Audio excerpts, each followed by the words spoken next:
दोस्तों अक्सर बच्चे आप लोगों ने आसपास में एक दूसरे के साथ में खेलते हुए देखे होंगे। पर लेकिन जो बच्चे खेलते हैं या फिर बच्चे कुछ भी करते हैं अपनी ज़िंदगी के अंदर में, वो 99% वो काम करते हैं जो वो सोसाइटी के अंदर देखते हैं, समाज के अंदर में देखते हैं।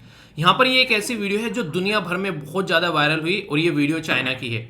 मैं पूरी वीडियो नहीं दिखा सकता, बीच में से पोर्शन कट कर दिया है, उसको टेलीग्राम पर डाल दिया। इसने क्या किया, इस बच्चे को इस कुएं के अंदर में डाल दिया, जो बड़ा बच्चा था, छोटे बच्चे को। और ये वीडियो जो है ये साफ साफ ये बता रही है, आप लोगों ने सुना होगा पिछले कुछ दिनों में केजीएफ मूवी से इंस्पायर होकर एक छोटे से बच्चे ने जो सिगरेट की कई सारी डिब्बियां होती हैं वो पी गया और उसकी वजह से बीमार हो गया, हॉस्पिटल में एडमिट हो गया। पूछा गया क्यों, उसने बताया कि इस तरीके से मुझे जो यस भैया हैं उनको देखा था मैंने सिगरेट पीते हुए। तो यहाँ पर भी ये कई सारे जो टीवी सीरियल चल रहे हैं इस तरीके के, आप लोगों ने देखा होगा, जिसमें कई तरीके की चीज़ें दिखाई जाती हैं। तो ये बताया जा रहा है कि इस छोटे से बच्चे ने इंस्पायर होकर उस जो दूसरे बच्चे को इस पर्टिकुलर बोरवेल में डाल दिया। और ये वीडियो जो है ये कहीं ना कहीं जब पूरी दुनिया में देखी गई तो अलग अलग रिएक्शन आ रही है इसको निकलकर कि बच्चे जो हैं आज के दिन में किस तरीके की चीज़ों को लेकर चल रहे हैं। हालांकि बाद में यहाँ पर जब देखा गया एक तरीके से ना, यहाँ पर एक इसकी दादी ढूंढती हुई आई यहाँ पर और फिर उसने आवाज़ सुनी यहाँ पर, तो फिर कई सारी जो एक तरीके से लोगों की उसकी सपोर्ट की वजह से इसको यहाँ से निकाल लिया। पर लेकिन रियलिटी में हम लोग को ये सोचने वाली बात है कि आज की डेट में बच्चे सीख क्या रहे हैं हम लोगों से। और अक्सर आप लोगों ने बात सुनी होगी कि बच्चे जो होते हैं वो समाज का आईना होते हैं, तो इसलिए कहते हैं कि समाज जैसा होगा बच्चे भी आप लोगों को वैसे ही दिखाई देंगे। इसलिए समाज को सोच समझकर कुछ ऐसी एक्टिविटी करनी चाहिए, अगर कल को उसको बच्चे देखते हैं तो क्या इंपैक्ट पड़ेगा। सेम बात मैंने मणिपुर के इंसिडेंट पर बोली थी कि हम लोग क्लास में पढ़ाते हैं कि मम्मी पापा घर में जिस तरीके से हम लोग अपने घर में घर वालों की रेस्पेक्ट करते हैं, ऐसे ही महिला की रेस्पेक्ट हम लोग को अपने घर के बाहर करनी चाहिए। पर लेकिन जब घर के बाहर वो जाकर देखते हैं ऐसी ऐसी वीडियोस वायरल हो रही हैं जिसमें रेप के केसेस दिखाए जा रहे हैं, जिसमें इस तरह की चीज़ें दिखाई जा रही हैं, तो फिर उस छोटे से बच्चे के माइंड पर क्या इंपैक्ट पड़ता है, फिर वो चीज़ें यहाँ पर दिखाने की कोशिश की जा रही है। आपको अगर ये पूरी वीडियो देखनी है तो आप लोग टेलीग्राम पर जाना, वहां पर पोस्ट कर दूंगा, आप लोग देखना किस तरीके से इस छोटे से बच्चे को पहले यहाँ पर इसके ऊपर रखा गया। वो जाने रहा था नीचे, उसने हाथ से पकड़ लिया दोनों साइड से उसको, फिर उसके दोनों हाथ छुटाकर उसको अंदर डाल दिया। तो ये चीज़ें कहीं ना कहीं से तो सीखी होगी ना इस बच्चे ने, तो आप लोग इस तरीके देख सकते हैं। वरना क्यों इसने इस तरीके की हरकतें की, वो तो खेल रहे थे आसानी से, वहां पर कुछ ऐसे भी नहीं थी कि कोई गलत सिचुएशन थी वहां पर। तो ये सारी की सारी चीज़ें जो है ये बताया जा रहा है कि किसी टीवी सीरियल में इससे पूछा गया, उसने देखा, तो उसकी वजह से फिर उसने बच्चे को जो है उसके अंदर में डाल दिया। तो ये है एक ह्यूज नेगेटिव इंपैक्ट जो जनरेशन आ रही है, और हम लोग इसे अपने एंटरटेनमेंट के पॉइंट ऑफ से ले रहे हैं। पर लेकिन जो बच्चे इसको समझ नहीं रहे हैं उसके माइंड पर क्या इंपैक्ट पड़ रहा है, ये चीज़ भी हम लोग को समझनी पड़ेगी। आप लोग की क्या राय है इसके बारे में, आप लोग क्या बोलेंगे, अपनी राय बताइएगा जस्ट कि हाँ आप लोग इसको किस तरीके से देख रहे हैं। मुझे लगा आप लोगों के साथ में शेयर किया जाए, क्योंकि बच्चों के सामने कुछ भी करने से पहले सोचा करो, क्योंकि वो हम लोगों से ही सीख सीख कर बड़े हो रहे हैं, जैसे हम लोग अपने बड़ों से सीख कर बड़े हैं। तो ये बात आप लोग ध्यान रखिएगा, ठीक है दोस्तों। आप लोगों को पता है हमारा संविधान बड़ा ही प्यारा संविधान है, और हमारे संविधान के अंदर में पार्ट 3 के अंदर में आप लोगों को पता है फंडामेंटल राइट रखे हुए हैं, आर्टिकल 12 से लेके आर्टिकल 35 तक का। तो इसके अंदर में एक आर्टिकल है जिसको एक नहीं मतलब एक तरीके से आर्टिकल का समूह है, जो कि आर्टिकल 25 से लेके आर्टिकल आप लोगों को 25, 26, 27, 28 यानी कि टोटल 4 आर्टिकल हैं।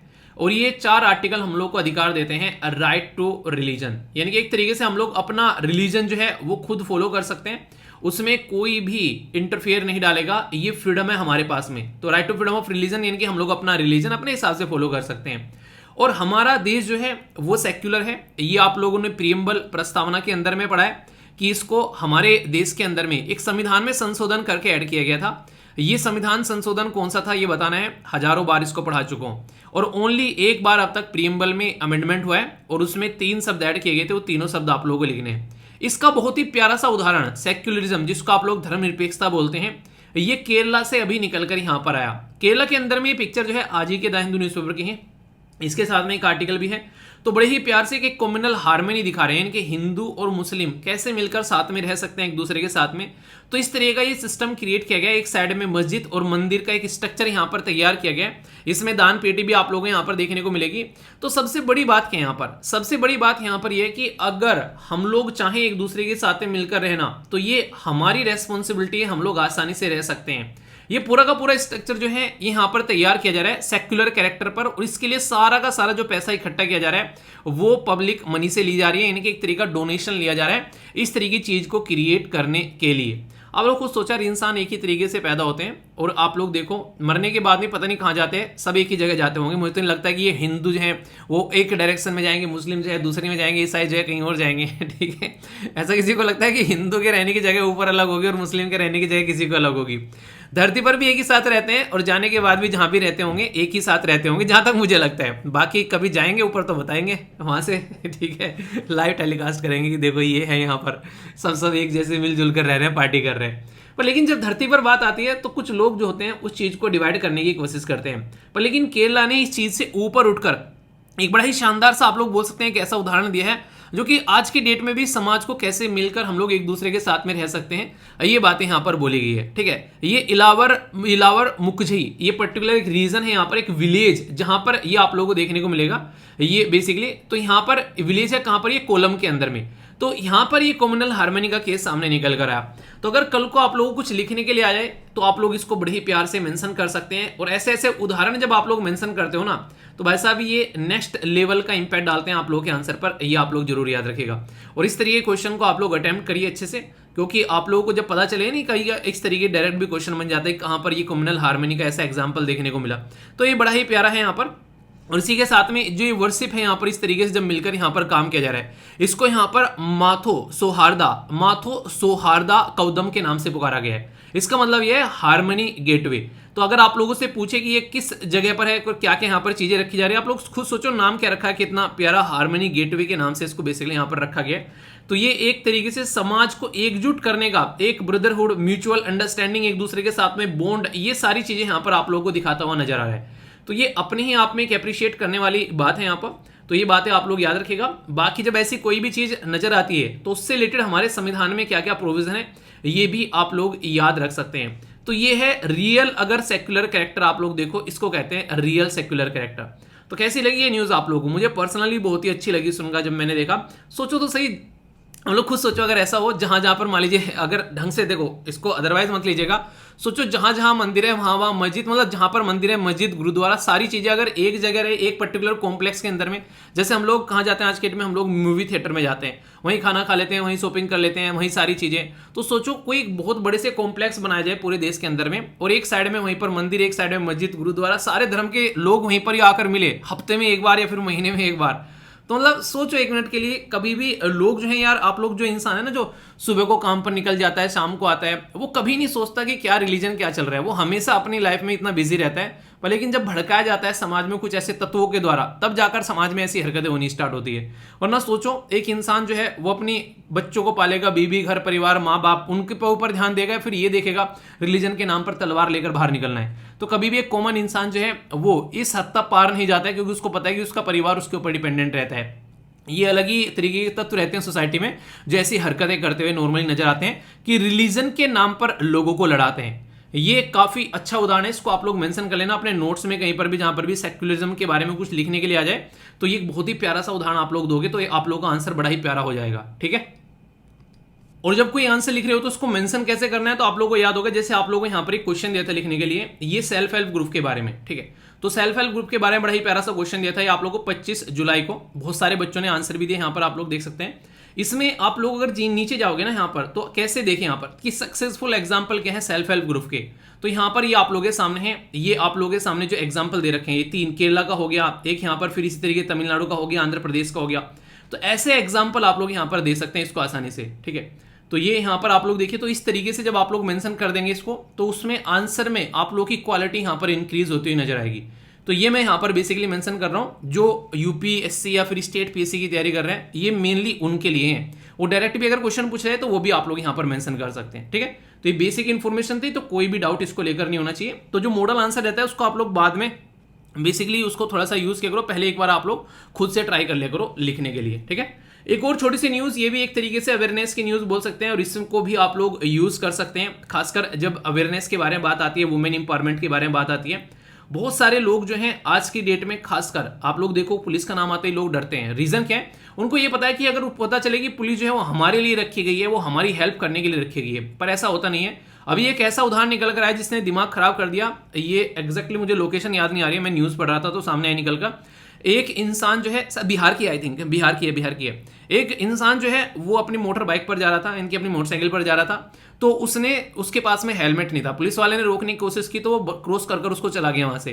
तो पुलिस वाले ने अपनी बाइक उठाई, उसके पीछे दौड़ना स्टार्ट कर दिया। वो रुका नहीं तो उसकी कमर में गोली मार दी। समझ रहे हैं? वो इंसान जो है हॉस्पिटल में है और क्रिटिकल कंडीशन में है। हालांकि बाद में जो है उसको जो है पुलिस वाले को सस्पेंड कर दिया गया, वो एक अलग बात है। पर लेकिन ये गलत बात है कि हेलमेट नहीं है, गलत बात है कि वो हेलमेट नहीं है और एक तरीके से वहां से भाग रहा है। पर लेकिन गोली मार दो यार तुम उसको, इतना तगड़ा रूल और रेगुलेशन रखते हो तुम कि कोई हेलमेट लेके नहीं चलेगा तो उसको गोली मार दो है। कोई अगर मतलब एक तरीके से समझ रहे हैं आप लोग, किसी ने यहाँ पर रेड सिग्नल क्रॉस किया तो उसके टांगे काट दी। समझ रहे हैं कि किस लेवल की ये कंडीशन देखने को मिल रही है। तो लोग पुलिस से डरना स्टार्ट कर देते हैं, इसलिए इसके ऊपर मूवी तक बनी है, पुलिस वाला गुंडा। समझ रहे हैं आप लोग कैसे कैसे नाम रखकर जा रहे हैं, पुलिस को किस तरीके से देखा जाता है। तो इसी चीज को थोड़ा सा डाइल्यूट करने के लिए यहाँ पर ऊर्जा महिला हेल्प डेस्क के बारे में बात की जा रही है। और मध्य प्रदेश के अंदर में 250 के करीब व्हीकल पर यहाँ पर जो महिला पुलिस जो पर्सनल है उनको बेसिकली परेड कराया गया, ताकि एक तरीके से लोग अवेयर हो सके इनके साथ और एक तरीके से कहीं ना कहीं और ज़्यादा कनेक्ट हो सके। इसके लिए बहुत सारे प्रोग्राम्स चलाए जाते हैं कि पुलिस को कैसे न्यूट्रलाइज किया जाए, किस तरीके से लोगों को ये फील कराया जाए कि तुम्हारी हेल्प के लिए है, ना कि आप लोगों को इनसे डरना है। तो ये कुछ ऐसे एग्जाम्पल हैं जो कि आप लोग अपना याद रख सकते हैं। ठीक है, एक यहाँ पर अगर बात करें, छोटी सी न्यूज़ है यहाँ पर, ये भी आज की ही न्यूज़ है और ये एक इंपॉर्टेंट न्यूज़ है। हमारे देश के अंदर में अगर आप लोग संविधान के अंदर में जाओगे तो आप लोगों को टोटल मिलाकर 22 ऑफिशियल लैंग्वेज यहाँ पर देखने को मिलती हैं। ठीक है, तो ये जो ऑफिशियल लैंग्वेज है, सोचो इन ऑफिशियल लैंग्वेज में एनसीईआरटी आज के टाइम में पढ़ते हो आप लोगों को नॉर्मली हिंदी और इंग्लिश में ज्यादा दिखाई देती हैं। अभी इनको और अच्छे लेवल पर ये 22 लैंग्वेज में जो किताबें हैं वो छापने की बात यहाँ पर की जा रही है। सिस्टमेटिक वे में आप लोगों को यहाँ पर देखने को मिलेगी। और ये जो किताबें हैं इसके चलते यहाँ पर अभी हमारे देश के प्राइम मिनिस्टर मोदी साहब के द्वारा बोला गया कि नेशनल एजुकेशन पॉलिसी के बारे में जब हम लोग बात करते हैं तो सबसे इंपॉर्टेंट मुद्दा क्या निकल कर आता है कि अगर पढ़ाई आप लोग को उस लैंग्वेज में पढ़ाई जाए जो कि आप लोग की मदर टंग है। जैसे मैं स्टार्टिंग से ही हिंदी मीडियम से पढ़ा हूं, ठीक है, तो अगर मुझे हिंदी में कुछ चीजें पढ़ने के लिए दी जाती है तो मुझे बड़ा मजा आता है, मैं उसको और अच्छे से मन लगा के पढ़ता हूँ। इंग्लिश में जो चीजें पढ़ने को मिले हैं उसके कंपेयर में अगर हिंदी को पढ़ने के लिए मिल जाए तो मैं और लंबे समय तक बैठकर पढ़ लूँ। हालांकि अब तो चीजें न्यूट्रल हो गई हैं काफी हद तक, वरना पहले तो ऐसा था कि मतलब सर कटता था इंग्लिश की तरफ को जाने में। लेकिन हाँ भैया, तैयारी कर रहे हैं और सुन रहे थे, कोई नहीं, गाइड करने वाले जब नहीं होते तो ऐसी ऐसी हरकतें होती हैं जिसने जो बोल दिया वही कर लिया, क्योंकि कोई बैकग्राउंड तो है नहीं है भैया, गांव से निकल कर आए तो कोई बताने वाला नहीं था कि हाँ ऐसे करना है वैसे करना है, तो एक्सपेरिमेंट कर कर कर सीखे हैं। और वही चाणक्य साहब वाली कोटेशन फिर मुझे याद आती है कि दूसरों की गलती तो सीखोगे, जल्दी आगे बढ़ोगे, खुद से गलती कर कर कर सीखोगे तो फिर कंडीशन ऐसी देखने को मिलती है। तो इसलिए मैं आप लोगों को जब भी बोलता हूँ ना हमेशा किसी चीज़ के बारे में, तो बहुत सारी चीज़ों में आप लोगों को मेरा एक्सपीरियंस लगता होगा। मैंने खुद ने एसएसबी दिए हैं, मैंने खुद ने स्टेट पीसीएस के मेंस भी लिखे हैं, आप लोगों ने देखा होगा यूपीएससी में भी अच्छे से मैंने पार्टिसिपेट किया है। हर एक एग्जाम मैंने देकर देखे हैं यार, सीजीएल के एग्जाम भी देकर देखे हैं। हालांकि जो दूसरे एग्जाम थे वो कई सारे ज्वाइन नहीं किए, वो एक अलग बात थी, ठीक है। जैसे सीपीओ का उसमें सीपीओ के एग्जाम में सिलेक्शन था तो उसमें भी मतलब इसी तरीके से टेक्निकल एंट्री थी कई जगह। तो बहुत सारी चीजें मतलब क्यों हुआ, ये सारी चीजें क्यों चली आखिर, क्योंकि आप लोगों को ये देखने को मिलेगा कुछ चीजें ऐसी होती हैं जिंदगी में जब कोई गाइड करने वाला नहीं होता है, ठीक है। एक जगह कहीं अगर दूसरी नौकरी मिल रही है उसको इसलिए छोड़ दिया कि नहीं यार अच्छी तैयारी करते हैं अभी थोड़ा सा रुक के, और ठीक है, अच्छी तैयारी करने के लिए गाइडेंस होना चाहिए, वो गाइडेंस कभी ढंग से मिला नहीं तो फिर वो दिक्कतें देखने को मिलती हैं। तो ये चीजें ऐसी हैं कि इंसान का टाइम जो है बहुत ज्यादा बर्बाद कर देती है, ठीक है। तो ये सिचुएशन आप लोग समझ सकते हैं। तो कंडीशन क्या आती है निकलकर, कंडीशन ये निकल कर आती है कि आप लोग को अगर सही डायरेक्शन मिल जाए और खासकर अगर कोई अच्छे समझाने वाला मिल जाए। इसलिए आप लोगों ने देखा होगा इसके घर में से कोई आईएएस ऑफिसर है, उसके घर में से जल्दी जल्दी आईएएस ऑफिसर निकलते हुए आप लोगों को नजर आएंगे, बड़ी ही जल्दी जल्दी, मतलब पाप बने हुए उसके बच्चे आप लोगों को कई बार निकलते हुए नजर आते हैं। बड़ा भाई हो गया, छोटे भाई बहन आप लोगों को निकलते हुए नजर आते हैं। क्यों? क्योंकि उनको पता है एग्जैक्टली गाइड कैसे करना है, और ये चीजें अगर कोई पहले बता देता तो आसानी से कर जाते। अब समझ में आ रही है बाद में जाकर कि यार कहाँ कहाँ क्या क्या गलतियां की हैं, किस तरीके से कि एक तरीके ना आसानी से जो मिल सकता था उसको कितना एक तरीके से अलग तरीके से देखकर हम लोग चल रहे थे।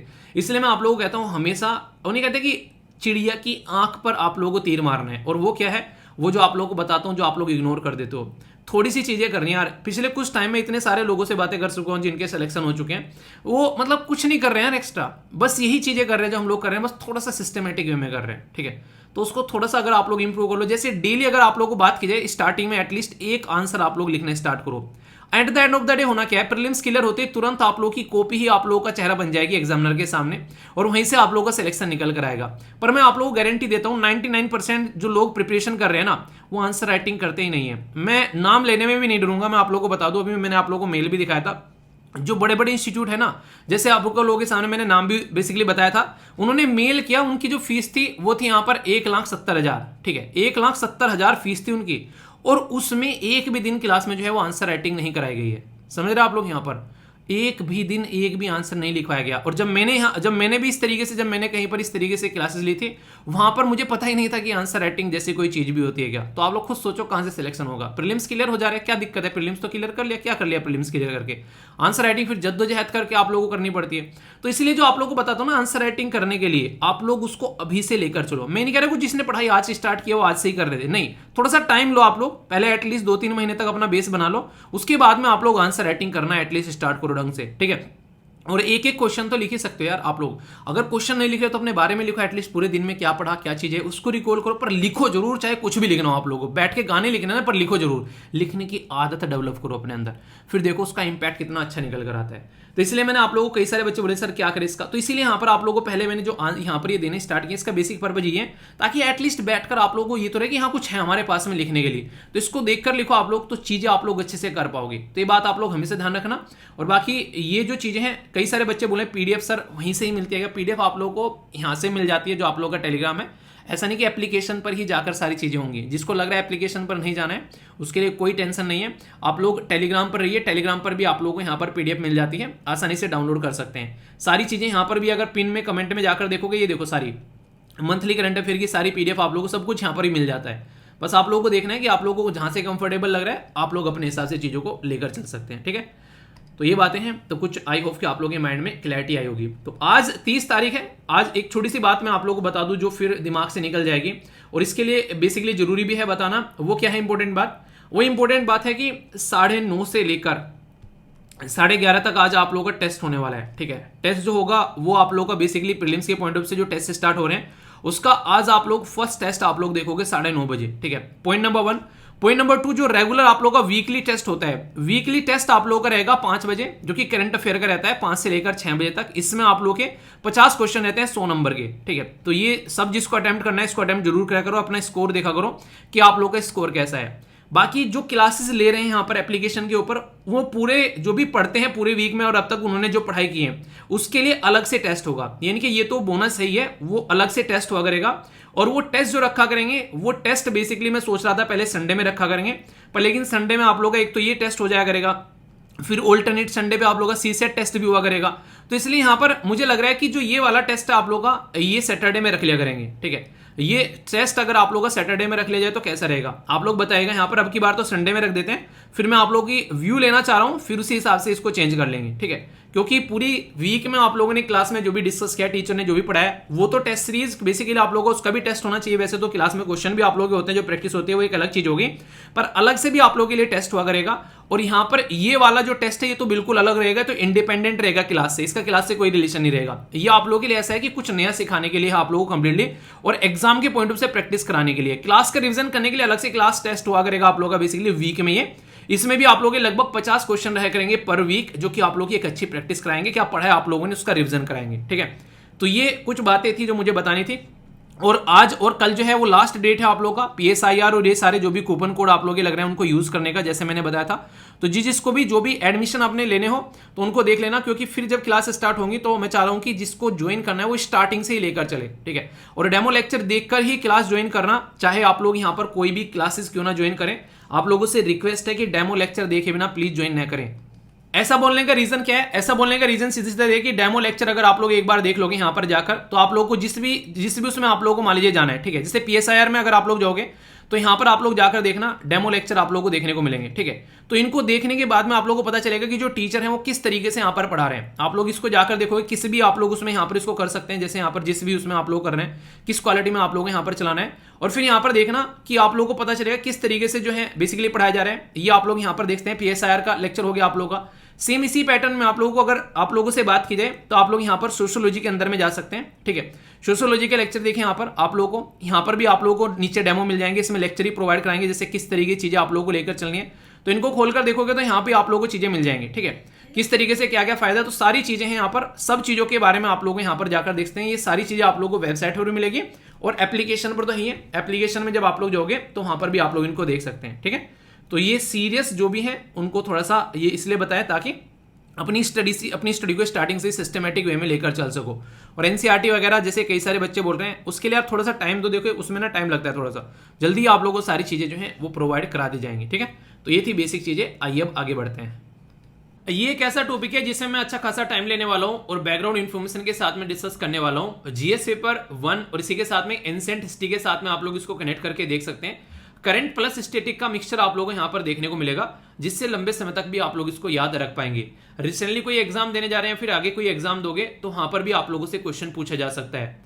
अभी हुआ क्या, यहाँ पर आप लोगों को एक साइट देखने को मिलेगी हरियाणा में, हिसार डिस्ट्रिक्ट के अंदर में, जिसका नाम है यहाँ पर राखीगढ़ी। ठीक है, तो ये एक पर्टिकुलर जो साइट है जो यहाँ पर कई बार न्यूज में भी रहती है, यहाँ पर जब खुदाई करते हैं तो रिसेंटली अभी यहाँ पर जब खुदाई के टाइम पर यहाँ पर तो ये फिर से यहाँ पर न्यूज में आ गई है। इस साइट के बारे में तो मैं आप लोगों से बातें करूंगा ही करूंगा। इसके चलते यहाँ पर हम लोग हड़प्पा के बारे में बहुत सारी बातें यहाँ पर जानेंगे, जिससे कि आप लोग इसको अच्छे से कनेक्ट कर पाओगे। तो राखीगढ़ी कहाँ पर है, तो ये अगर आप लोग ऑप्शनल सब्जेक्ट रखते हैं हिस्ट्री का, तो उसमें तो आप लोगों के डायरेक्ट क्वेश्चन पूछे जाते हैं मेंशन करने के लिए, इवन मैप के अंदर भी आप लोगों को बताइए यहाँ पर कि कहाँ पर ये लोकेटेड है। तो आर्कियोलॉजिकल सर्वे ऑफ इंडिया के द्वारा यहाँ पर इसके अंदर जब खुदाई की गई तो कई सारी स्ट्रक्चर यहाँ से निकल कर आई, और एक तरीके से इसको ज्वेलरी मेकिंग यूनिट का नाम दिया जा रहा है कि यहाँ पर हो सकता है कि पुराने टाइम पर ज्वेलरी बनाई जाती थी, तो उसके बारे में बात की गई। तो ये कौन कर रहा है, ये कर रहा है आर्कियोलॉजिकल सर्वे ऑफ इंडिया। तो इसके चलते यहाँ पर लगभग 3 महीने का लॉन्ग फेज एक्सकवेशन का यानी कि एक तरीके से खुदाई का प्रोग्राम यहाँ पर चला, और उसको अभी कंप्लीट किया गया है। तो 3 महीने की खुदाई के बाद में यहाँ पर ये कंक्लूजन इनके द्वारा निकाला गया है। तो हवा में बातें तो नहीं कर रहे हैं, कम से कम एक प्रॉपर स्टडी के थ्रू यहाँ पर ये बातें की जा रही हैं। और ये जो स्टडी की गई यहाँ पर आप लोगों को कई सारे कॉपर के गोल्ड ज्वेलरी, इसी के साथ में टेराकोटा टॉयज, ये सारी चीजें यहाँ से देखने को मिली। और यहाँ पर मिट्टी के बर्तन भी, और कई सारी सील, जैसे ठप्पा लगा देते हैं, सील लगा दी कि हाँ ये पर्टिकुलर चीज है। तो पुराने टाइम पे जब व्यापार किया करते थे तो ठप्पा लगाया करते थे, तो इस तरीके कई सारी सील्स भी यहाँ पर देखने को मिली। यहाँ पर अभी आर्कियोलॉजिकल जो साइट है यहाँ पर राखीगढ़ी के अंदर, ये लोगों को भी एक्सेसिबल की जाएगी ताकि लोग जो है इन चीजों के बारे में अंडरस्टैंड कर सकें, और फ्यूचर में विजिटर के लिए इसको फ्रेंडली बनाने की भी कोशिश की जाएगी ताकि लोग जो है हिस्ट्री को जान सकें। यहाँ पर डीएनए सैंपलिंग के लिए भी कई सारी चीजें कलेक्ट की गई हैं। खासकर अगर बात करें तो लोगों के स्केलेटन जो होते हैं, यानी कि स्केलेटन के बारे में बात की जाए तो आप लोग कुछ ऐसे कंकाल देखने को मिलेंगे। तो ये जो कंकाल है यहाँ पर ये सारे निकाले गए, क्योंकि ये स्केलेटन जो होते हैं इनसे पता लगाया जा सकता है इंसान के बारे में कि किस तरीके इंसान की स्ट्रक्चर हुआ करती थी। कई सारी चीजों का पता यहाँ पर चल जाता है। ठीक है, उस टाइम पर हिस्ट्री कैसी हुआ करती थी। तो बेसिक ये फंडा आप लोगों को देखने को मिलेगा। बेसिक एक तरीके से सॉल्यूशन निकालने की कोशिश की जाती है जो पुराने टाइम की प्रॉब्लम है, ताकि हिस्ट्री को और ज्यादा रिफाइंड हम लोग कर सकें, और ज्यादा रिफाइंड वे में हम लोग हिस्ट्री को अंडरस्टैंड कर सकें कि उनकी फूड हैबिट कैसी हुआ करती थी, क्या क्या वो लोग खाया करते थे। ठीक है, तो पुराने टाइम पर यहाँ पर क्या क्या चीजें थी उनको अंडरस्टैंड करने की कोशिश की जाती है। आप लोगों ने हिस्ट्री पढ़ी होगी, हिस्ट्री में काफी इंपॉर्टेंट एक स्टार्टिंग में टॉपिक निकल कर आता है कि सोर्सेज ऑफ हिस्ट्री क्या है। तो कहीं खुदाई के बारे में बात की जाती है, कहीं किताबों के बारे में बात की जाती है, कहीं आप लोगों को किसी शिलालेख के बारे में बातें की जाती है। तो ये हिस्ट्री के सोर्सेज हैं जहां जहां से हिस्ट्री हम लोग जानते हैं, वरना कोई कहानी थोड़ी ना सुना रहा आप लोगों को आके कि हिस्ट्री में ये चीज थी, हिस्ट्री में ये चीज थी। ये सारे कोई ना कोई सोर्सेज हैं जिसने कहीं ना कहीं पढ़े, इनको किताबों में लिखा है, कहीं ना कहीं खुदाई में मिले हैं, किसी के द्वारा कहीं पर किसी दीवार पर उकेर दिए गए हैं। तो इस तरीके से यहाँ पर इसके बारे में हम लोग जान पाते हैं। तो ये हिस्ट्री का पार्ट होता है, और जैसे जैसे हम लोग की चीजें पता चलती रहती है वैसे वैसे हिस्ट्री जो है चेंज होती रहती है। जो कहते हैं ना कि हिस्ट्री चेंज नहीं होती है, हिस्ट्री भी चेंज होती है, वैसा जैसे जैसे आप लोग को चीजों का पता चलता रहता है। एग्जैक्ट लोकेशन अगर आप लोग यहाँ पर इस साइट का देखना चाहेंगे तो ये राखीगढ़ी आप लोगों को हिसार हो गया, यहाँ पर ये हरियाणा हो गया, तो यहाँ पर आप लोगों को देखने को मिलेगी एग्जैक्ट ये लोकेशन आप लोगों के सामने राखीगढ़ी साइट की। ये पहले इतनी फेमस नहीं हुआ करती थी, रिसेंटली अभी कुछ ज्यादा फेमस हो गई है। जब यहाँ पर 1997 में इनका नाम था यहाँ पर अमरेंद्र नाथ, ठीक है, तो अमरेंद्र बाहुबली, ठीक है, तो उस तरीके से याद रख लेना। ये फॉर्मर डायरेक्टर थे आर्कियोलॉजिकल सर्वे ऑफ इंडिया। तो यहाँ पर इनके द्वारा खुदाई की गई, काफी डिटेल में यहाँ पर चीजों का पता लगाया गया, और उससे फिर चीजों को आगे अंडरस्टैंड किया गया, तो वहां से चीजें काफी ज्यादा सामने निकल कर आई। तो ये आर्कियोलॉजिकल सर्वे ऑफ जो इंडिया है उसके हेड थे, तो यहाँ पर इसके चलते काफी आसानी से इस प्रोजेक्ट को आगे लेकर चल पाए। राखीगढ़ी लार्जेस्ट हड़प्पा साइट है इंडियन सब कॉन्टिनेंट के अंदर में, तो इसके चलते भी इसकी इंपोर्टेंस जो है वो कुछ ज्यादा ही यहाँ पर बढ़ जाती है। आप लोग समझ सकते हैं यहाँ पर, तो इसके चलते लोग जो है और ज्यादा जानने के लिए उत्सुक हो जाते हैं। ऐसा नहीं है कि हम ही लोग इसके बारे में पढ़ रहे हैं, इंटरनेशनल लेवल पर भी रिकॉग्नाइज हो चुकी है आज की डेट में। अगर बात करें सबसे पहले तो ये याद रखिए 5000 साल पुराना है भाई साहब ये स्ट्रक्चर जो आप लोगों को देखने को मिल रहे हैं, यहाँ पर जो चीजें निकल कर आ रही हैं। तो इसके चलते हम लोग ये समझ पा रहे हैं कि आज की डेट में भी यहाँ पर कहीं ना कहीं चीजें जो है वो हम लोग कंटिन्यू कर पा रहे हैं, कनेक्ट कर पा रहे हैं। इस एरिया में लोग रहते हैं आज के डेट में, हम लोग उनको अंडरस्टैंड कर पा रहे हैं। जो यहाँ पर रिवर के बारे में बात की जाती है, तो ये रिवर आप लोग याद रखेगा, ये साइड जो है ये है सारा, ये है बेसिकली। देखिए आप लोगों से क्या होता है, अभी आप लोगों में कई सारी रिवर के नाम बताऊंगा और फिर यहाँ पर इनको मैच करके भी हम लोग देखेंगे, जो कि कई बार क्वेश्चन भी पूछा जा चुका है। यहाँ पर देखिएगा, जैसे कि यहाँ पर तो अभी आप लोगों को एक रिवर के बारे में बता रहा हूँ, ठीक है। सरस्वती रिवर का प्लेन जो है वहां पर आप लोगों को देखने को मिलेगा, जो कि लगभग घाघर रिवर से यहाँ पर 27 किलोमीटर आप लोगों को दूर नजर आएगी। पर लेकिन रियलिटी में अगर बात करें तो ये क्वेश्चन बन चुके हैं। Indus valley civilisation Indus river पर है। इजिप्टियन सिविलाइजेशन जो आप लोगों को इजिप्ट के अंदर जो देखने को मिलती है वो नाइल रिवर पर बसी हुई है। इसके पीछे एक फैक्ट मैं आप लोगों को बताऊंगा अभी। मेसोपोटामिया जो है यहाँ पर ये टिग्रिस या फिर इसको यूरोफेट रिवर भी आप लोग बोलते हैं। चाइनीज सिविलाइजेशन जो है ये हुआंग जो हो रिवर है उसके किनारे पर आप लोगों को देखने को मिलेगी।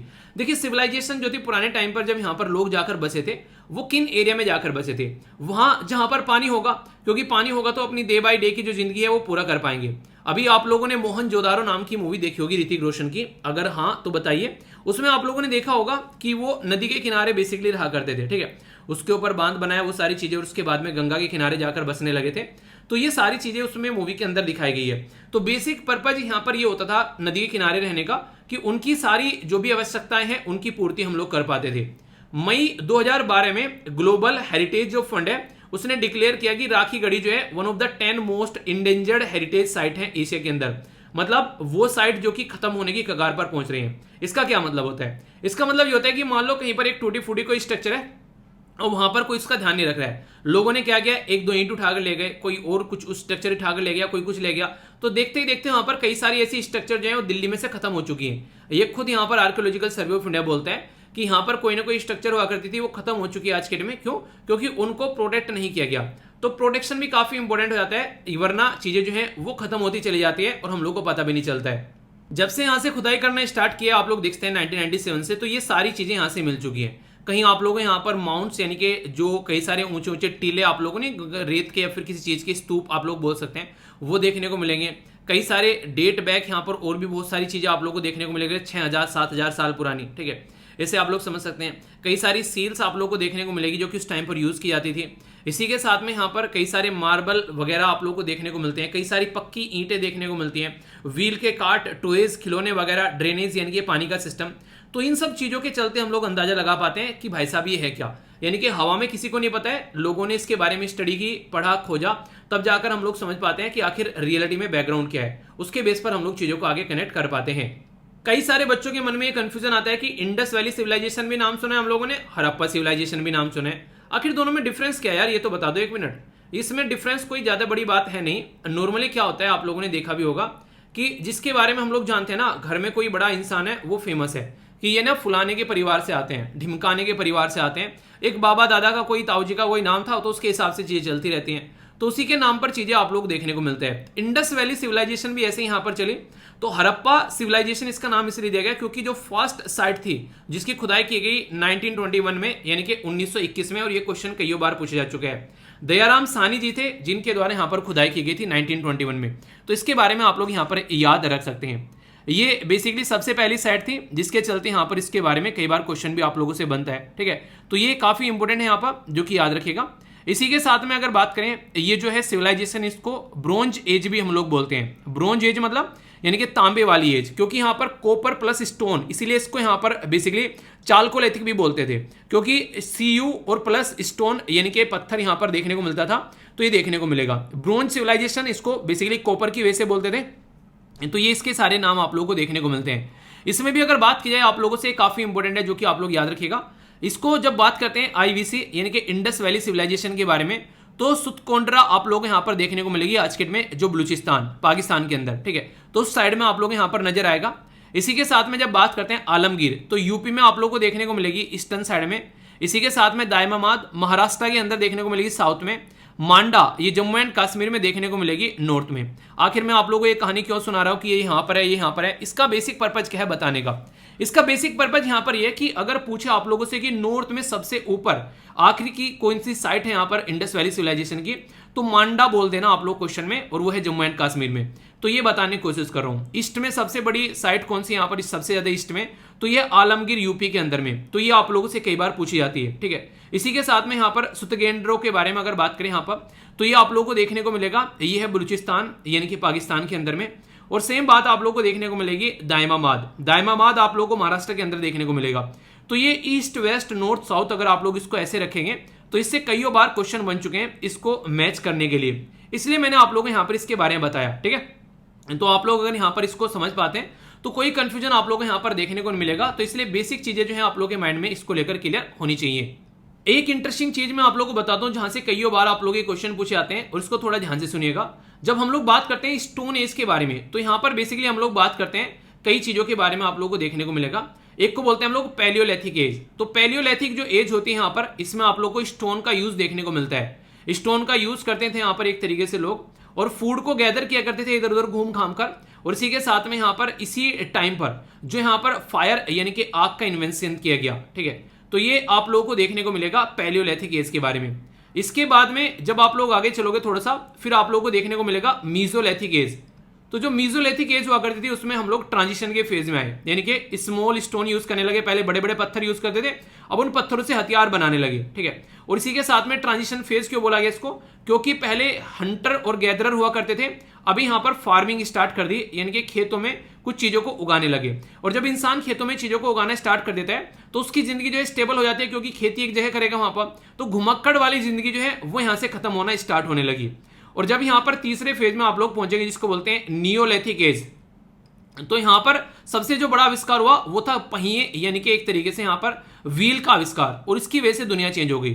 पहले आप लोग समझिए एक चीज से किसी चीज को आप लोग रगड़ कर खींच कर लेकर जा रहे हैं तो जिंदगी कितनी टफ थी। अब यहां पर पहिए लगा दिए गाड़ी के अंदर में और उसके ऊपर रखकर चीजों को आसानी से ले जा रहे हैं। पहले लोगों को आने जाने के लिए भी काफी दिक्कतें होती थी, ज्यादा सामान खींचने में दिक्कतें होती थी।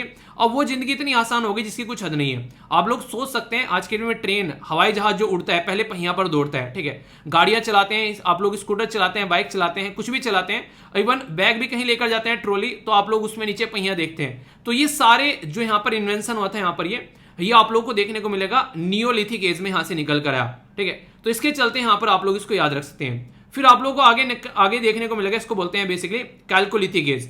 तो कैल्कोलिथिक एज में यहां पर आप लोगों को देखने को मिलेगा बेसिकली, जिसमें यहां पर जो कॉपर प्लस स्टोन का यूज किया गया, इस्तेमाल किया गया। तो ये भी काफी इंटरेस्टिंग है, इसको मैंने याद किया था उस टाइम पर, एक्रोनिम बनाया था। तो यहां पर इसको याद रखते हैं आप लोग पीएम। ठीक है, पीएम हो गया, इसी के साथ में एनसी। ठीक है, तो यहां पर कुछ भी आप लोग याद रखते हैं जो भी आप लोगों को सुटेबल लगे। जैसे कि कई बार आप लोग बोल देते हैं कि एक तरीके से कि यहां पर जैसे नेशनल कांग्रेस बोल दिया। ठीक है, याद रखने के लिए ऐसे मत बोलना कि हाँ सर कांग्रेस को वो कर रहे हो। ठीक है, कई बार कई सारे आप लोग बोलते हैं, तो पीएम जो है नेशनल कांग्रेस के, ऐसे आप लोग यहां पर बोल सकते हो। ठीक है, क्योंकि जब मैंने पहली बार इसको पढ़ा था यहाँ पर उस टाइम पर जो थी यहाँ पर मनमोहन साहब की बेसिकली गवर्नमेंट थी, तो मैंने जब इसको सबसे पहली बार मैंने हिस्ट्री को उठाकर पढ़ा था। ठीक है, तो इसलिए मुझे यहाँ पर याद रहता है ये। तो यहाँ पर उस टाइम पर कि हाँ नेशनल कांग्रेस के जो है बेसिकली पीएम है यहाँ पर मनमोहन सिंह साहब, तो उस तरीके से आप लोग कनेक्ट कर सकते हैं। ठीक है, तो याद रखने का एक एक्रोनिम हो गया, कंफ्यूजन नहीं होना चाहिए बेसिकली यार एग्जामिनेशन हॉल में जब आप लोग जाकर बैठो। तो ये कुछ ऐसी बेसिक चीजें हैं जिसके बारे में आप लोग को पता होना चाहिए। कुछ और बातें मैं आप लोगों को यहाँ पर बताता हूँ जिसके साथ में आप लोग अच्छे से कनेक्ट कर पाएंगे। जैसे हड़प्पा के बारे में भी आप लोगों को पता चल गया। हड़प्पा जो है नॉर्मली आप लोगों को यहाँ पर देखने को जो मिलती है, काफी सारी इसका बड़ा पोर्शन आप लोगों को पाकिस्तान में देखने को मिलेगा। और ये जो किस रिवर के ऊपर आती है, तो ये रवि रिवर के ऊपर आती है। ठीक है, तो ये कई बार रिवर मैच करने के लिए आ जाता है। इसी के साथ में मोहनजोदारो, जो कि मैंने मूवी का भी नाम आप लोगों को बताया। ठीक है, तो ये सिंध यानी कि आप लोग यहाँ पर सिंध, और इसी के साथ में लरकाना, ये भी पाकिस्तान के अंदर आप लोगों को देखने को मिलेगा। और ये इंडस जो बेसिकली रिवर के ऊपर आप लोगों को नजर आती है। ठीक है, चानीदारो के बारे में बात करेंगे तो वो भी आप लोगों को पाकिस्तान के अंदर इंडस रिवर पर ही देखने को मिलेगी। ठीक है, सिंध के अंदर इंडस रिवर के अंदर आप लोगों को नजर आएगी। इसी के साथ में अगर बात की जाए यहाँ पर कालीबंगा के बारे में आप लोगों ने कई बार सुना होगा। कालीबंगा काफी इंपोर्टेंट है, ये बेसिकली आप लोगों को देखने को मिलेगी जो राजस्थान के अंदर में, और घाघर रिवर। ठीक है, तो राजस्थान के अंदर और घाघर रिवर के किनारे आप लोगों को नजर देखने को मिलेगी। लोथल के बारे में आप लोगों ने कई बार सुना होगा, लोथल। ठीक है, लोथल में राइस पाए गए थे सबसे पहले, चावल। ये आप लोगों को देखने को मिलेगी अहमदाबाद के अंदर में, और ये कहां पर है, गुजरात में। और ये साबरमती रिवर के किनारे आप लोगों को देखने को मिलेगा। आलमगीर के बारे में आप लोगों को पता होना चाहिए, जो भी मैंने डिस्कस की। मेरठ में उत्तर प्रदेश में आप लोगों को देखने को मिलेगी, यूपी के अंदर में। और ये हिंडन रिवर जो है बेसिकली उसके किनारे पर आप लोगों को नजर आएगी। तो ये ऑलरेडी ऐसे क्वेश्चन मैंने आप लोगों को यहां पर बताए जो कि कई बार आप लोगों से एग्जाम में पूछे जा चुके हैं, मैच करने के लिए आ जाते हैं, कई बार डायरेक्ट क्वेश्चन बनते हैं। तो इसीलिए मैंने बोला था कि ये एक ऐसा टॉपिक होगा जो कि मैं काफी डिटेल में आप लोगों से डिस्कस करूंगा, और कोई क्वेश्चन भी आप लोगों से पूछे तो ऐसा पढ़ाऊंगा कि क्वेश्चन का आंसर भी आप लोग दे पाओगे। तो ये बेसिक चीजें मैंने आप लोगों को यहां पर बताई। तो ये सारी चीजें आप लोगों को जो बताई गई हैं, ये पीडीएफ आप लोग जरूर ले लेना, टेलीग्राम पर प्रोवाइड करा दूंगा। ये आप लोगों को रिवीजन कर कर चीजें जो है वो कम से कम याद रखनी है, ठीक है। अभी यहां पर कुछ और इंपॉर्टेंट बातें अगर बात करूं इंडस वैली सिविलाइजेशन के बारे में, तो ब्रोंज एज यहां पर बोलते थे, जिसको बेसिकली चालकोलिथिक एज मैंने बताया, ब्रोंज एज सिविलाइजेशन 1920 में, 1920s में यानी कि 1921 में खुदाई स्टार्ट की गई दयाराम साहनी जी की अध्यक्षता में, और फर्स्ट सिटी यहां पर हड़प्पा रखी गई, जिसके चलते इसका नाम हड़प्पा सिविलाइजेशन बना। 1924 में यहां पर जॉन मार्शल जो थे वो डायरेक्टर जनरल थे आर्कियोलॉजिकल सर्वे ऑफ इंडिया के, तो उनके द्वारा अनाउंस किया गया यहां पर कि ये भाई साहब इंडस वैली सिविलाइजेशन है, हड़प्पा सिविलाइजेशन नहीं है। क्यों? क्योंकि इंडस रिवर के आसपास में फैली हुई यहां पर ये सिविलाइजेशन आप लोगों को देखने को मिलेगी, तो इसके नाम पर इसका नाम जो है वो इंडस वैली सिविलाइजेशन रख दिया। तो ये जो भी बातें अभी आप लोगों को बताई गई हैं, ये सारी साइट जो है वो आप लोगों के लिए पीपीटी के अंदर भी इसलिए डाल दी गई हैं ताकि आप लोग आसानी से इनको याद रख सको।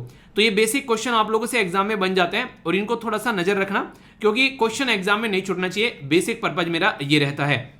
सारी बातें जो मैंने अभी आप लोगों को बताई, एक तो यहाँ पर ये वाली बातें और एक ये वाली बातें कि नॉर्थ में कौन है, साउथ में कौन है, ईस्ट में कौन सा है, ये स्ट्रक्चर भी आप लोगों के सामने है यहाँ पर। इसी के साथ में अर्ली फेज है यहाँ पर, ठीक है, इसी के साथ में मेच्योर फेज बोला जाता है, और फिर लास्ट का फेज जो रहता है। तो इसमें अर्ली फेज में आप लोगों को यहाँ पर ये वाली चीजें देखने को मिलेगी, मेच्योर फेज में आप लोग को ये वाला एरिया, और फिर यहाँ पर जो लास्ट वाला फेज होता है लेट में, ये वाला में। तो ये एक इस तरीके का स्ट्रक्चर आप लोगों को दिया जा रहा है ताकि आप लोग आसानी से इससे क्वेश्चन जो है वो सोल्व कर सको, ठीक है। तो मैं आशा करता हूं आप लोगों ने बहुत ही अच्छे से इस आर्टिकल को सुना है। अब कितना अच्छे से सुना है वो तो पता चलेगा जब मैं आप लोगों से क्वेश्चन पूछूंगा, उनका आंसर कितने अच्छे से आप लोग कर पाते हो। तो एक बार नजर डाल लेते हैं क्या क्या हम लोगों ने डिस्कस किया। मैंने बताया कहां से क्या क्या चीजें निकाली गई है, राखी गढ़ी के बारे में सारी बातें बताई, कुछ मैंने सोर्स वगैरह भी आप लोगों को यहाँ पर बताए, क्या क्या मुद्दे यहाँ पर मिले हैं उसके बारे में भी एक आइडिया आप लोगों को दिया, इंडस वैली सिविलाइजेशन के बारे में बताया, और इसी के साथ में कौन कौन सा टाइम ड्यूरेशन है वो बताया, किस नदी के किनारे पर कौन कौन सी साइट पाई जाती है उसके बारे में डिस्कस किया, इसी के बारे में बेसिक चीजें जानी, और ये पिक्चर भी मैंने आप लोगों को यहाँ पर दिखाई। अब यहाँ पर मैं आशा करता हूँ क्वेश्चन का आंसर आप लोग अच्छे से कर पाओगे। मैं पहले दोनों क्वेश्चन आप लोगों के लिए पढ़ता हूं। यूपीएससी 2013 में एक क्वेश्चन पूछा गया, और यहां पर यूपीएससी 2017 में एक क्वेश्चन पूछा गया। दोनों क्वेश्चन पढ़ने के बाद में आप लोग चीजों को समझ पाओगे कि यूपीएससी कैसे एक बार कोई क्वेश्चन पूछ लेता है, उसी की स्टेटमेंट को घुमाकर आगे भी किसी न किसी क्वेश्चन में डाल देता है, जिससे कि आप लोगों को यह बोलता जाता है कि इसीलिए यूपीएससी के पुराने क्वेश्चन पेपर आप लोग को अच्छे से अटेम्प्ट करने चाहिए। तो यहां पर बात की जा रही है, पहले समझते हैं बात की जा रही है किसके बारे में, ये इंडस सिविलाइजेशन के बारे में बात की जा रही है। तो इंडस सिविलाइजेशन जो है उसमें बोला गया है कि कई सारे टेम्पल्स वगैरह देखने को मिला करते थे, बड़े बड़े टेम्पल्स वगैरह देखने को मिला करते थे। दूसरा बोला गया वर्शिप जो थी वो मेल और फीमेल दोनों डाइटीज की जाती थी, यानी कि दोनों देवताओं की, जिसमें मेल भी थे और फीमेल भी थे। तीसरा बोला गया है यहाँ पर हॉर्स थे जो कि चैरियट को ड्रोन किया करते थे बेसिकली, यानी कि बेसिकली बात की जा रही है कि एक तरीके से जो वारफेयर था, यानी कि जो युद्ध के ग्राउंड थे उनमें घोड़े यूज किया करते थे रथों को खींचने के लिए। तो ये बातें यहां पर बोली गई है। तो कौन सी स्टेटमेंट करेक्ट है? ए में बोला गया 1 और 2, बी में बोला गया 2 ओनली, सी में बोला गया 1 और 3, 1 2 3 और नन ऑफ द अबव। सही आंसर आप लोगों को बताना है। एक और क्वेश्चन पढ़ लेते हैं इसी बहाने से, फिर आप लोगों को सारी चीजें बताऊंगा डिटेल में। अभी बात की जा रही है ऋग्वेद के बारे में, यानी कि ऋग्वेदिक आर्यन और इंडस जो वैली है उसके लोगों के बारे में यहाँ पर डिफरेंस के ऊपर क्वेश्चन दिया गया है। तो यहां पर क्या बोला गया कि ऋग्वेदिक जो आर्यंस थे वो कोट वगैरह, यानी कि जो कवच वगैरह नहीं होता है एक तरीके से, वो यूज किया गए थे, हेलमेट्स वगैरह यूज किया करते थे जो एक तरीके से लड़ाई के टाइम पर। इंडस वैली सिविलाइजेशन में ऐसे कोई भी एविडेंस देखने को नहीं मिलते हैं इनके द्वारा। एक तो स्टेटमेंट ये बोली गई है। दूसरा, ऋग्वेदिक आर्यन जो थे वो गोल्ड, सिल्वर और कॉपर के बारे में जानते थे, जबकि इंडस वैली में जो लोग थे वो ओनली कॉपर के और आयरन के बारे में जानते थे। तीसरा बोला गया कि ऋग्वेदिक आर्यंस जो है यहाँ पर ये काफी इंपॉर्टेंट है, ठीक है। ऋग्वेदिक आर्यन जो है वो डोमेस्टिकेटेड करते थे हॉर्स को, जबकि यहां पर कोई एविडेंस ऐसा नहीं देखने को मिलता है इंडस वैली के लोगों के टाइम पर कि वो हॉर्स जैसे किसी एनिमल से यहां पर कनेक्टेड थे। अब ये जो स्टेटमेंट है, अगर आप लोग अब पहले वाला क्वेश्चन पढ़ोगे तो यहां पर क्या बोल रखा है, they employed horse drawn the chariot and the warfare. तो आप लोगों को यहां पर देखने को मिलेगा कि बड़े बड़े युद्ध होते थे, इसका मतलब तो पर, लेकिन दूसरी स्टेटमेंट में आगे चलकर बोल दिया कि यहां पर ऐसा कुछ देखने को मिलता ही नहीं था, कि ये हॉर्स के बारे में जानते भी थे। इसी के साथ में यहां पर क्या बात कर दी कि यहां पर एक तरीके से इनके द्वारा बोला गया कि बड़े बड़े लड़ाई किया करते थे, बड़े बड़े घोड़े वगैरह। यहां पर देखें बोल दिया कि कोई भी यहां पर ऐसे एविडेंस नहीं मिलते हैं कि यहाँ पर ये इस तरीके से कुछ चीजें रखा करते थे, ठीक है। तो यानी कि आप लोगों को दो क्वेश्चन है, 2013 में पूछा गया और 2017 में देखा गया, और दोनों में सिमिलैरिटी देखो आप लोग क्वेश्चन में। तो इस तरीके से बोला जाता है कि पुराने क्वेश्चन पेपर आप लोग को देखने चाहिए। आप लोग टॉपिक को अंडरस्टैंड करोगे तो आगे क्वेश्चन का आंसर दे पाओगे। इस क्वेश्चन का आंसर क्या है? इस क्वेश्चन का आंसर अगर मैं आप लोग को बताऊं, आप लोग एक बार अटेम्प्ट कर लो, जिसने भी अटेम्प्ट करना है, उसके बाद में आंसर बताता हूं, ठीक है। कर लिया अटेम्प्ट? वीडियो को पॉज करके अटेम्प्ट कर लिया करो। इसका आंसर आप लोगों को बी देखने को मिलेगा, यानी कि सेकंड स्टेटमेंट यहां पर सही है, बाकी की दोनों स्टेटमेंट जो है वो इनकरेक्ट है। यहां पर ये ना तो यहां पर कोई भी ग्रेट प्लेसेस थे, टेंपल, बड़े बड़े कोई मंदिर वगैरह आप लोगों को देखने को नहीं मिलेंगे, और यहां पर हॉर्स का भी बेसिकली यहां पर इनको ज्यादा ज्ञान नहीं था। अगर ये क्वेश्चन आप लोगों ने यहां पर पढ़ लिया और 2017 में आप लोग मान लीजिए क्वेश्चन आप पेपर देने बैठे, तो यहां पर अब आप लोग क्वेश्चन का आंसर दे पाएंगे। यहां पर सी है क्वेश्चन का आंसर, ठीक है। यानी क्या बोला गया यहां पर बोला गया बेसिकली, क्या बोला गया? ये बोला गया कि ऋग्वेद के जो आर्यंस थे, वो बोला गया जो ऋग्वेदिक आर्यंस थे वो गोल्ड सिल्वर इन सब चीजों के बारे में जानते थे, पर इंडस वैली नहीं। भैया वो भी जानते थे, ऐसा कैसे हो गया कि ये नहीं जानते थे?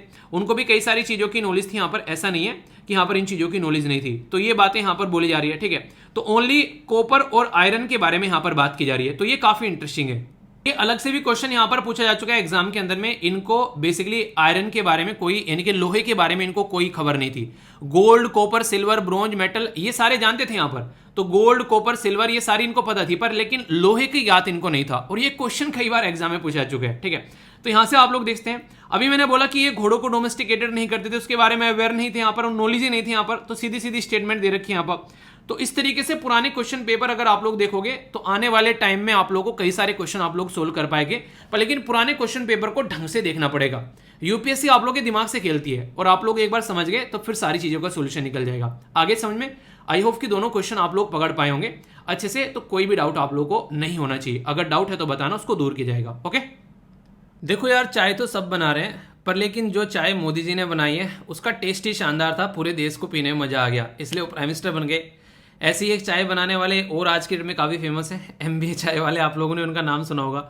तो मैं ये कुछ ना कुछ डिफरेंट करना है, तो यानी कि जब कुछ डिफरेंट करोगे आप लोग जिंदगी में, तो आप लोगों को एक अच्छा रिजल्ट देखने को मिलेगा। वरना क्या होता है, नॉर्मली आप लोगों ने सुना होगा, अक्सर आप लोगों ने देखा होगा, जब तक जिंदगी में आप लोग कुछ कर नहीं लेते तो आप लोगों को ये बोला जाता है कि ये फलाने का बेटा है, फलाने की बेटी है, ढिमकाने का बेटा है, ढिमकाने की बेटी है। पर लेकिन जब आप लोग खुद कर लेते हो तो अपोजिट हो जाता है। अगर आप लोग के फादर या मदर कहीं जाते हैं तो ये बोलते हैं ये उसके मदर फादर है, यानी कि आप लोगों के नाम से आप लोगों के मम्मी पापा जाने जाते हैं। और जिस दिन आप लोगों ने ऐसा कर दिया तो आप लोग जो है समझो कि आप लोगों ने कुछ ना कुछ अचीव कर लिया, ठीक है। तो ये यहाँ पर रहता है तब जब आप लोग कुछ नया करते हो। तो यहाँ पर ऐसा ही कुछ नया खोजा जा रहा है नेचुरल फार्मिंग के नाम पर लेकिन अक्सर जो है नहीं कहते, जब कई बार लोग ऐसा होता है, जब कई बार लोग आंखें बंद कर दूसरों को फॉलो करना स्टार्ट करते हैं तो भाई साहब उनकी वाट भी लग जाती है, जैसे कि अभी श्रीलंका की लग गई। क्या हो गया वहाँ पर? नेचुरल फार्मिंग हम लोगों ने इंप्लीमेंट की, ऑर्गेनिक फार्मिंग, तो हमारे देश में सराहा भी जा रहा है, अच्छा रिजल्ट भी आ रहा है।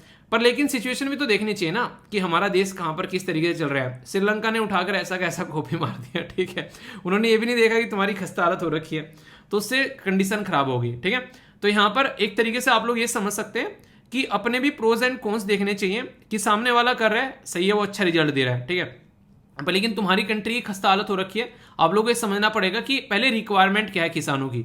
तो उनको जो चीजें देनी थी वो आप लोगों ने दी नहीं, बस हाँ इन्होंने ऐसा किया तो हमने भी ऐसा कर लिया, तो वो वाली चीजें नहीं होनी चाहिए, ठीक है। आप लोगों को यहाँ पर ये चीज अपने आप भी इंप्लीमेंट कर सकते हैं। आंसर राइटिंग कर रहे हैं, सारे के सारे लोग आंसर राइटिंग कर रहे हैं। अब एग्जामिनर के सामने दुनिया भर की कॉपी आ रखी है। अब आप लोग ये देखो कि आप लोग की कॉपी में ऐसा क्या इंटरेस्टिंग है कि एग्जामिनर का मन करे कि आप लोग की कॉपी चेक करने में मजा आ जाए। बहुत देर से पता नहीं कैसी कैसी कॉपी आ रही थी, भाई साहब ये आई है कॉपी तो इसने लिख रखा है लड़के ने लड़की ने, ठीक है, अब आएगा मार्क्स देने में मजा, वो वाली चीजें होनी चाहिए।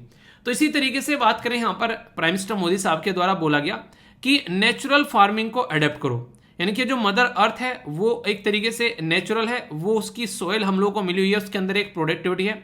पर लेकिन हम लोग क्या करते हैं, नेचर तरीके से काम नहीं करते हैं, हम लोग अपने हिसाब से चीज़ों को लेकर चलते हैं। तो प्राइम मिनिस्टर मोदी साहब के द्वारा यहाँ पर अभी जो है इसी चीज़ को आगे लेकर चलने की बात की जा रही है। सूरत डिस्ट्रिक्ट गुजरात के अंदर में यहाँ पर इसके चलते यहाँ पर इनके द्वारा नेचुरल फार्मिंग को एड्रेस किया गया वर्चुअल एक तरीके से, यानी कि वीडियो कॉन्फ्रेंसिंग के थ्रू। तो इससे क्या रहेगा, हम लोग आज़ादी की 75वीं सालगिरह सेलिब्रेट कर रहे हैं, तो जो पंचायत हैं एक तरीके से उनको सशक्त बनाने की कोशिश की जा रही है। नेचुरल फार्मिंग को आने वाले टाइम में पूरे देश में इंप्लीमेंट किया जाए। इससे जो एग्रीकल्चर है, यानी कि जो खेती है, उसकी उर्वरक शक्ति बढ़ेगी और जो आज के डेट में हम लोग इतनी सारी दवाइयाँ, नशीली दवाइयाँ खेतों में डालते हैं। देखो आप लोग एक पैटर्न देखना, खेतों में गेहूं उगाया किसानों ने, ठीक है, उसमें क्या किया, दुनिया भर की दवाई डालनी पड़ती है, उनकी भी गलती नहीं है, ऐसी ऐसी बीमारियां लगती है, दिक्कतें होती हैं। तो उसके गेहूं जो आया वो, या फिर जो चावल वो निकल कर आए, वो चावल एक तो डायरेक्ट आप लोगों ने खा लिए, दूसरा आप लोग क्या कर रहे हैं, वो जानवरों को खिला रहे हैं। कई बार वो नहीं, एक तरीके से खल वगैरह, बिनोले वगैरह, वो सब चीज़ें डालते हैं जानवरों को, एक तरीके गाय भैंस को दूध देने के लिए। फिर उसके ऊपर से अगर दूध देना बंद कर दे तो उसके इंजेक्शन लगाना स्टार्ट करते हैं। अब वो इंजेक्शन वाला दूध फिर हम लोग पीते हैं। तो आप लोग इससे अंदाजा लगा सकते हैं कि एक तरीके से हम लोग क्या खा रहे हैं। और फिर कहीं स्किन की डिजीज हो रही है, कहीं आंखों में प्रॉब्लम हो रही है, कहीं और कोई दिक्कतें निकल कर आ रही है। तो कहीं ना कहीं आप लोग देखते हैं ये सारी चीज़ें यहीं से निकल कर आती है। यानी कि आप लोगों ने सुना होगा, जैसा बोओगे वैसा ही काटोगे। तो वही चीज़ें यहाँ पर आप लोगों को देखने को मिलती हैं। नेचुरल फार्मिंग का मतलब क्या है, और सबसे पहले कौन इंसान था जिसने इसको समझा यहाँ पर नेचुरल फार्मिंग को, ठीक है। तो यहाँ पर इनका नाम आप लोगों से पूछा जा सकता है। तो ये वनडे टाइप एग्जाम में ऐसे क्वेश्चन आप लोगों से बनते हैं। इनका नाम है यहाँ पर मासानोबु फुकुओका, ठीक है। और ये नाम से आप लोग समझ सकते हैं यहाँ पर जो शिंजो एबे थे यहाँ पर उन्हीं के देश से निकल कर आते हैं, यानी कि जापान से निकल कर आते हैं। तो जापान के फार्मर थे जिनके द्वारा यहाँ पर इस चीज पर फोकस किया गया, ठीक है। द वन स्टो रिवोल्यूशन एक बुक है यहाँ पर, उसके फिलोसफर जिनके द्वारा यहाँ पर इसको इंट्रोड्यूस भी किया गया। यानी कहने का मतलब यहाँ पर ये कि एक पर्टिकुलर पर्सन ने उस चीज़ को स्टार्ट किया, समझना स्टार्ट किया कि केमिकल के बिना भी खेती की जा सकती है, ठीक है। एक तरीके से लाइव स्टॉक के थ्रू, जैसे एक आप लोगों ने देखा होगा जब गन्ने को छीला जाता है खेतों में, तो उसमें से खाद पतवार पत्तियां निकलती हैं, तो उसको खेत में डालकर जला दिए जाते हैं। हालांकि जलाना आज के डेट में एक तरीके से गलत चीज़ें हो जा रहा है, पर लेकिन ये एक तरीके का खाद हो जाता है फिर यहाँ पर, ठीक है। तो वो चीज़ें यहाँ पर, तो इसी तरीके से खेती को जैसा है उसी तरीके से रखना, नेचुरल तरीके से लेकर चलना। जैसे कि ट्री के जो लीव्स वगैरह हो गए, वो सब चीज़ें जो रेजिड्यू हो गया, उनको एज ए खाद के तौर पर यूज़ करना। सबसे सीधी सीधी बात क्या है, जैसे मान लीजिए कोई पत्ते हुए गाय का, भैंस का गोबर हो गया, तो उसको खाद के तौर पर इस्तेमाल किया जाता है ताकि नेचुरल तरीके से चीज़ें चलें। और इंटरेस्टिंग चीज़ें बता दूं, यूरोपियन कंट्री जो है इन चीज़ों पर फोकस दे रही है आज के डेट में। जहां नेचुरल फार्मिंग की जा रही है वहां से वो खाना खरीद रहे हैं, ठीक है। तो नेचुरल फार्मिंग जिस एरिया में, वहां पर जो एक्सपोर्ट है वो अच्छा आप लोगों को देखने को मिलेगा।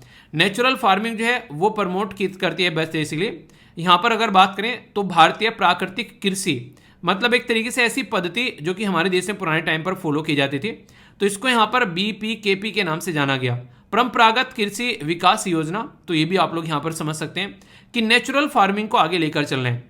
पर लेकिन यहाँ पर आज के एक फास्ट ट्रैक दुनिया में नेचुरल फार्मिंग का थोड़ा सा कॉन्सेप्ट भी आप लोगों को देखने को मिलेगा। यानी कि एक इंसान ऐसा है जो नेचुरल फार्मिंग कर रहा है, तो कई सारे लोग जो है वो प्रॉब्लम भी फेस करते हैं, और कई सारे लोग जो है इसको छोड़कर वो यहाँ पर केमिकल फार्मिंग पर आ जाते हैं, क्योंकि उनको ये लगता है एक टाइम तो बहुत ज़्यादा कंज्यूमिंग है। इसी के साथ में उनको ये लगता है यार यहाँ पर अच्छा रिजल्ट भी नहीं आता है, क्योंकि जो रिजल्ट आप लोगों को केमिकल वाला देगा वो नेचुरल नहीं देगा। मतलब ये ऐसे ही है, जो रिजल्ट आप लोगों को हेलोपैथी देगी वो आयुर्वेदा नहीं देगी। पर लेकिन आयुर्वेदा जो रियलिटी में जो रिजल्ट देगी वो नेचुरल होगा, क्योंकि वो आप लोगों की बॉडी पर नेगेटिव इंपैक्ट नहीं डालती है। आयुर्वेदा या फिर होम्योपैथी की गोली ऐसी है, अगर खा लो तो कोई दिक्कत नहीं, मतलब खा लो तो सही करेंगे, वैसे रिएक्शन इनकी आप लोगों को नॉर्मली देखने को नहीं मिलती है, जैसी हेलोपैथिक की देखने को मिलती है। यानी कि झट मंगनी पट बिहा वाली बात है, तो वो वाली चीज़ें सही नहीं है। पहले समझ लो एक दूसरे को भाई, उसके बाद में शादी कर लेना, वरना फिर पूरी जिंदगी एक दूसरे से बंधे रहोगे और लगेगा यार गलत जगह दांव लगा दिए ने गलत जगह इन्वेस्टमेंट कर दिया। तो वाली चीज़ें नहीं होनी चाहिए। तो केमिकल फ्री एग्रीकल्चर जो है वो एक तरीके से सही तो है, पर लेकिन रियलिटी में ये भी देखना पड़ेगा कि वो कितना लोगों को एक तरीके से पेट भर पा रही है। पता चला एग्रीकल्चर जो है वो खेत एक तरीके से उगाए नहीं पा रहे हैं, खेतों में प्रॉपर वे में चीज़ें नहीं हो पा रही हैं, और इसकी वजह से रही सही और ख़त्म हो गई, तो यहाँ पर लोग भूखे मरने लगे। पर लेकिन दोनों ही चीज़ें हैं, नेचुरल सस्टेनेबिलिटी भी आप लोगों को लेकर चल रही है। यानी कि खेत जो है वो ऐसे भी होने चाहिए ताकि वहाँ पर उनके अंदर पता चला जो खा रहे हैं वो जहरी खा रहे हैं हम लोग। तो वही बात है यार, एक दोस्ती इतनी करो कि चिपकने ना लगे। यानी आप लोगों ने सुना होगा अक्सर भी कि सामने वाले को कम से कम स्पेस दो। ऐसा नहीं कि गर्लफ्रेंड बॉयफ्रेंड बन गए और भाई साहब उसको जीने नहीं दे रहे हैं। बिल्कुल ये है कि तू कहाँ फ़ोन कर रहा है, कहाँ फ़ोन कर रही है, उसके फ़ोन चेक किए जा रहे हैं, कौन कहाँ जा रहा है वो चेक किए जा रहे हैं। अब यार दोस्ती के थोड़ा तो ट्रस्ट कर लो ना, तो इतना तो चलता है कम से कम फिर। तो वही बात है, तो उसी के बारे में यहाँ पर बात की जा रही है। तो परंपरागत जो कृषि विकास योजना है यहाँ पर फॉर ऑर्गेनिक, तो इसके बारे में बात करें तो सेंट्रली स्पॉन्सर्ड स्कीम है। इसका क्या मतलब होता है, सेंट्रल गवर्नमेंट जो है वो आधा पैसा देगी, स्टेट गवर्नमेंट आधा पैसा देगी, और ये आधा आधा भी होता है। कई बार इसमें रेशो चेंज होता रहता है, कभी 70 सेंटर ने दे दिया 30 ले लिया, ठीक है, कभी 60 दे दिया तो कभी उससे 40 ले लिया, ठीक है। तो इस तरीके से चलता रहता है। जो यूनियन टेरिटरी होती है वहाँ पर 100% जो है वो सेंट्रल गवर्नमेंट पैसा देती है, तो ये याद रखिएगा। जो टारगेट करते हैं लगभग 10,000 ऑफ क्लस्टर इनके द्वारा बोला गया, 2000 लाख हेक्टेयर जमीन हम लोग कवर करेंगे, एक टाइम इनके द्वारा दिया गया था। यानी कि काम कर रहे हैं, ऐसी बात नहीं है कि हवा में चीजें चल रही हैं, ठीक है। एक कोटेशन भी है यहाँ पर, जो अभी यहाँ पर जो नेचुरल फार्मिंग के जो खोज करते हैं उनके द्वारा बोला गया, द अल्टीमेट, जो बोला गया the ultimate goal of the farming is note, यानी कि एक तरीके से क्रॉप ग्रो करना नहीं है, तो is note the growing of crops but the cultivation and perfection of human being. आप लोग यहाँ से समझिए कितनी शानदार बात बोली गई है। तो अगर कुछ आप लोगों को एग्रीकल्चर के बारे में लिखने के लिए भी यहाँ पर आ जाए तो यहाँ पर आप लोग इसको इस्तेमाल कर सकते हैं। तो ऐसा नहीं है कि बस यहाँ पर आप लोगों ने देखा होगा बच्चे पैदा कर दिए, बच्चे पैदा करना ही काम नहीं होता है, उनमें एक संस्कार डालना ताकि वो घर में सबकी इज्जत करें, वो गांव में इज्जत करें, वो अपने डिस्ट्रिक्ट में इज्जत करें, अपने शहर की, अपने स्टेट की और अपने देश की, ठीक है। तो वहां से इज्जत निकल कर आएगी तो देश तक आराम से पहुंचेगी। तो यही बातें यहाँ पर बोली जा रही है, तो उस तरीके से चीज़ों को लेकर चलने हैं।